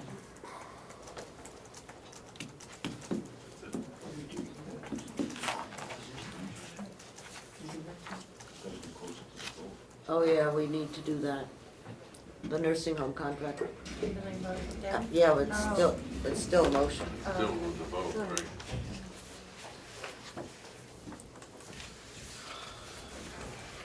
To what? Approve? Yeah. To approve the nursing home contract as negotiated. 6, it was 7-6. So, What? it was, the vote outside of convention was 7-6, and the motion is to approve the nursing home contract as negotiated. And we passed 7-6? It was. It failed. It failed Failed. 7-6. And Representative Avellino, 60. No. Representative Bucco, Yes. Representative Butler, yes. Representative Comeau, No. Representative Cordelli, No. Representative McCarthy, No. Representative McConkey, No. Representative Nelson, yes, Representative Schmidt, Yes. Representative Tysers, Yes, Representative Wright, No. Representative Umberger. No. So,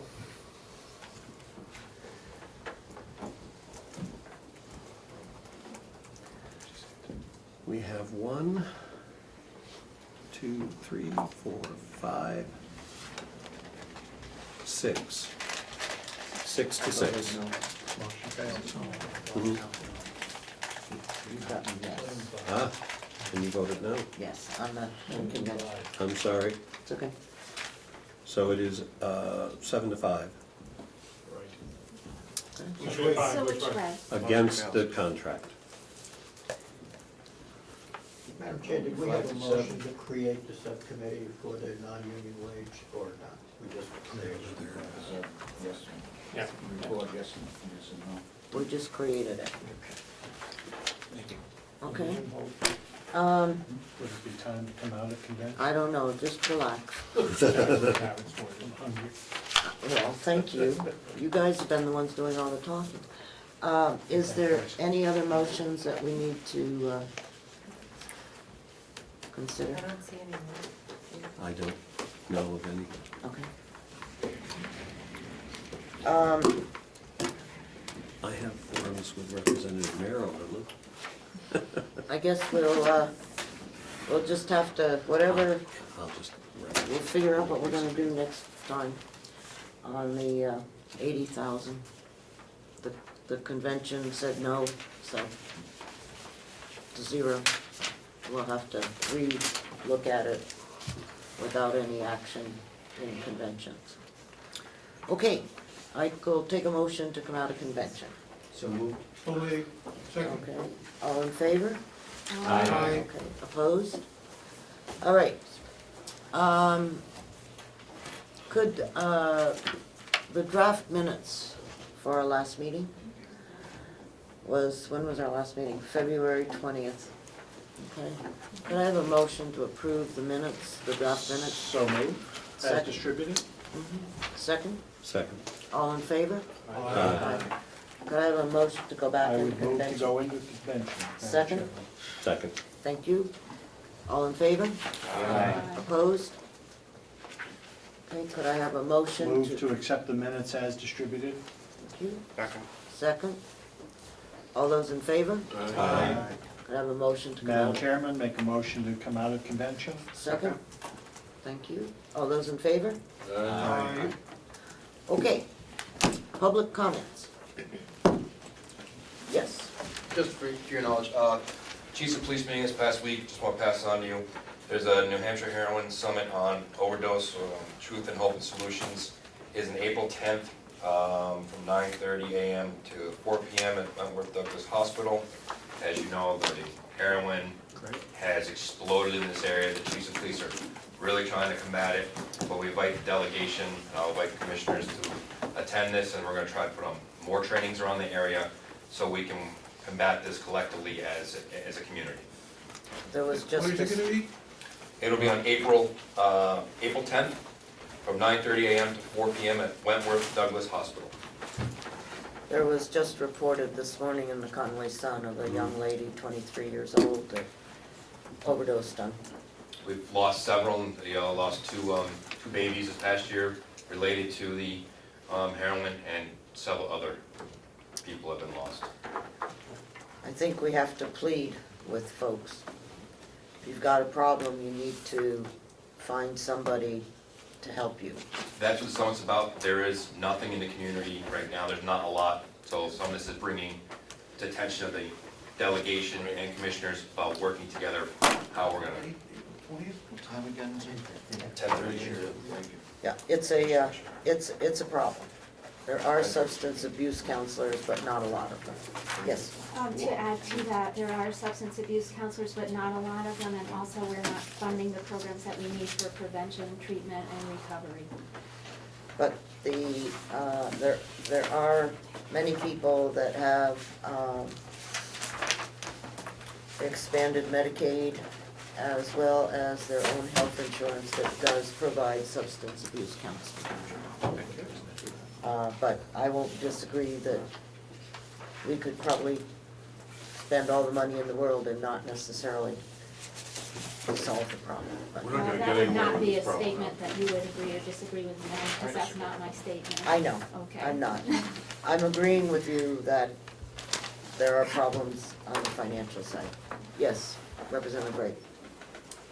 Oh, I'm sorry, the problem's not gonna change until we have some form of treatment available for people.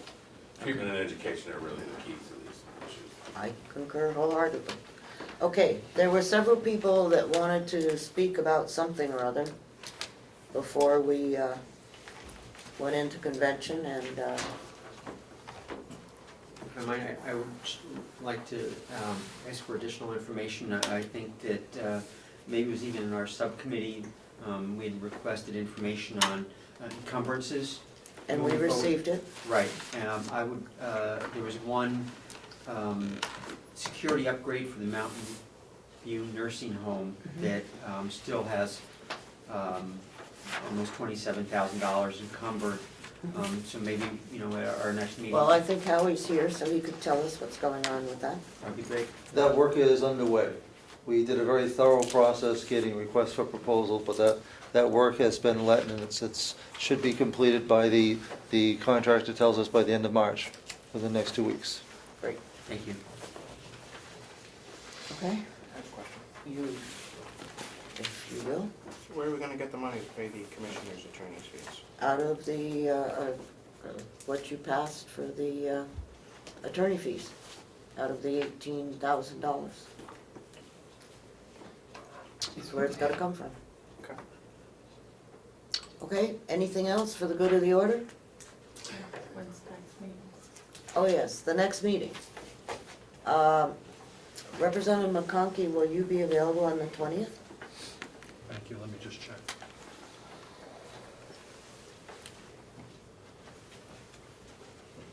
Do I presume Madam Chairman won't be? That's why I changed the meeting to the 13th. I have it on my calendar to be here. The purpose of next week's meeting primarily, I think, is to come to grips with the non-union wages. So that Kathy can't do anything to that until we vote here on those changes.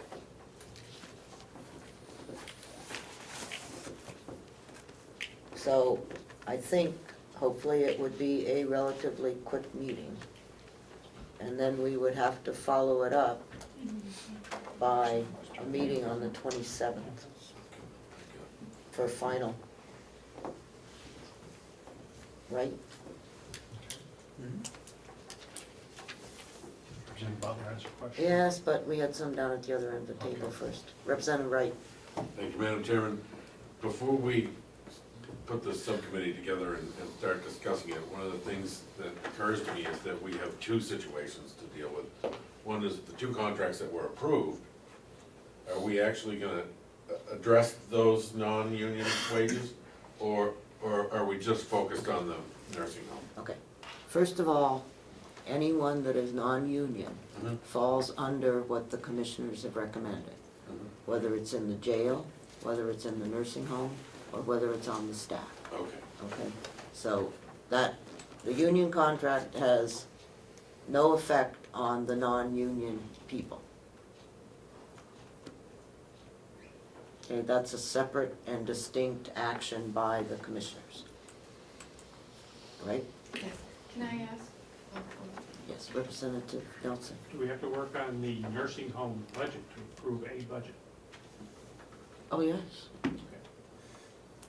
But Kathy won't have that until the delegation decides what they want to do for non-union.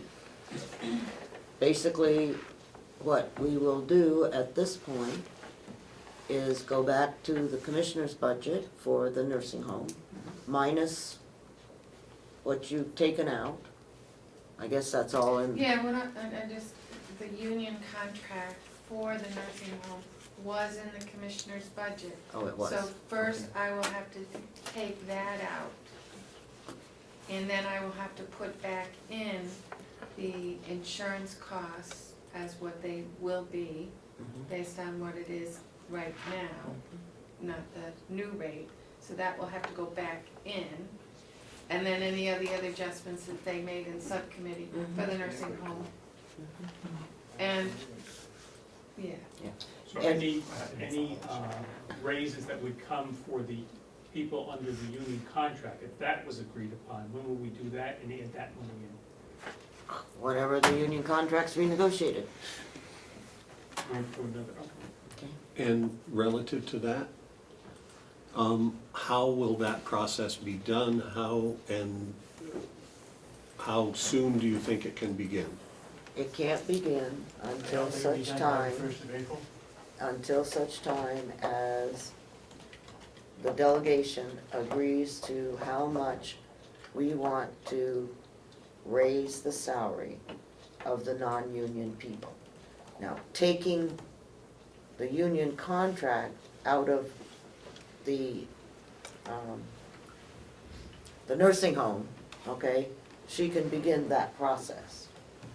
But what she can't begin is the additives for whatever, and take out the, I mean, personally, I can, like, create it based on what the possibilities are. yeah. But relative to beginning the negotiations on the nursing home or renegotiations on the nursing home contract, can't that begin as soon as they That can start tomorrow. That was the question. As soon as the two attorneys can put it in their date books, we'll meet. That can start tomorrow. How the process goes is up to the commissioners, Understood. okay? We also, you're in charge, we also need to make a determination about the non-union going with the new medical, the new healthcare contract. I'm not sure if I'm following that. You know, the new, The option. But That's a package deal. so in other words, we have, the jail is under the new medical thing starting in June. So what you need to decide also as part of your committee is, will the non-union people also go under the new insurance, medical insurance policy? well, if I could just, my presumption is, why wouldn't they? That's, but you need to bring that decision, We'll have that discussion, but absolutely Because- they're gonna go on it. because Yeah. that becomes something that Kathy needs to worry about. I didn't hear you from, and the next full delegation meeting is when? The 20th, Week from today. week from today. Same time. All right, and all you boys and girls that are on the subcommittee, don't go running out the door. We're gonna do that right now, and be meeting on Tuesday, and we're deciding the time. Thank you. Okay? Yeah. Well, let me just say this. This is the first time we have gotten this far by the 13th of March, and so I'm very, very pleased with what the subcommittees have done. I'm not, and that's a good thing. Now, fortunately, instead of at the last minute, we do have some things that we need to discuss. And so we have the time to do that.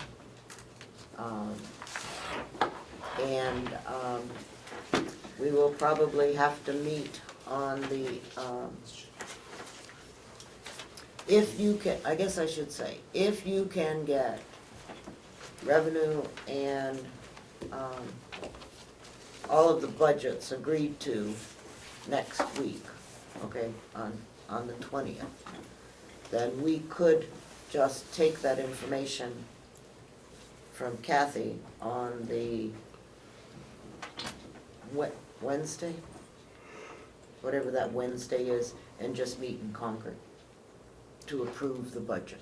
On the 25th, maybe? Yeah. But that means next week, everything has to be done. Okay.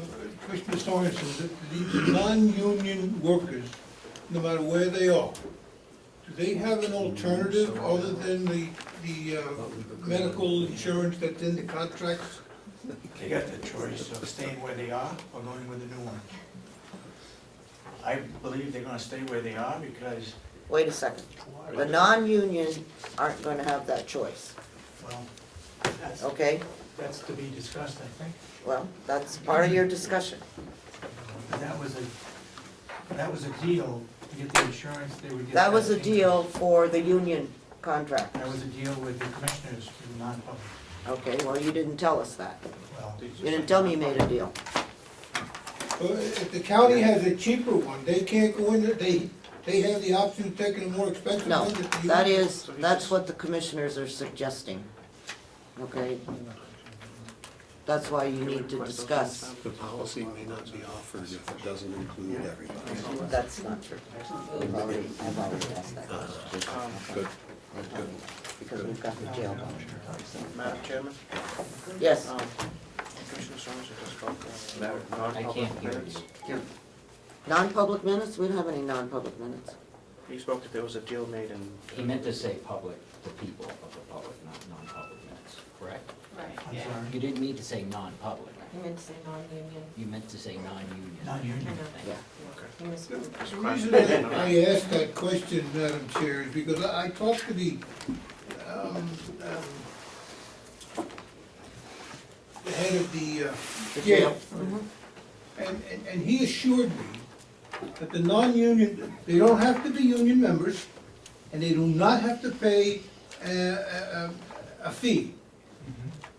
So, under those conditions, if they're not union members and they're not paying an assessment fee, they can't say, oh, well, I want this one because, you know, the unions figured this one out for me. I have no clue how that's working here. Well, that's what I was told, they don't have to be union members and they don't have to pay an assessment fee, although it is in the contract. If they pay the assessment fee. Well, look, you guys, that's all stuff that this special committee needs to work on. So, if I could amend that meeting Like I said, on the this should make 20th me at 10 o'clock. Okay, hang on. Delegation meeting on the 20th. Would you rather have it at 9 or at 10? I suggest 10, Madam Chairman, because I'd like to meet with my subcommittee at 9 o'clock. Is 10 o'clock okay? Okay with me. All right. So we will meet on the 20th at 10 o'clock. And you'll tell Cheryl. Okay. And Representative McConkey, you need to put out an agenda, Happy to. okay? And after that meeting, we will, you will decide whether we need to be here on the 27th or we can meet in Concord on the 25th to simply approve the budget. If I may, in the interest of keeping our budget down, the more meetings we have in Concord, probably the better. Then we don't have commissioner input. Yeah, well, Transparency. and it's, you know, once But you we, are permitted to do that. yeah, once we pass the budget, okay? And all we're doing is ratifying what we have done here. Okay?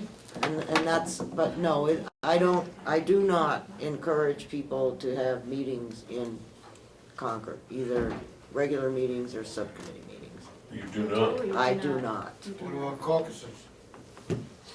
I don't care where you hold a caucus. I do. County caucus. I do care about, Why, you don't want us there too? I can't believe okay? Yep. So, do I have a motion to adjourn? Representative Cordelli, Representative McCarthy? For subcommittee, I have Schmidt, McConkey, Avellini, Cordelli, who else is on? Butler. All those Butler. in favor? Oh, all those in favor? Aye. Thank you, unanimous. I always like it out, but as long as you're around, I won't. No, that's right. At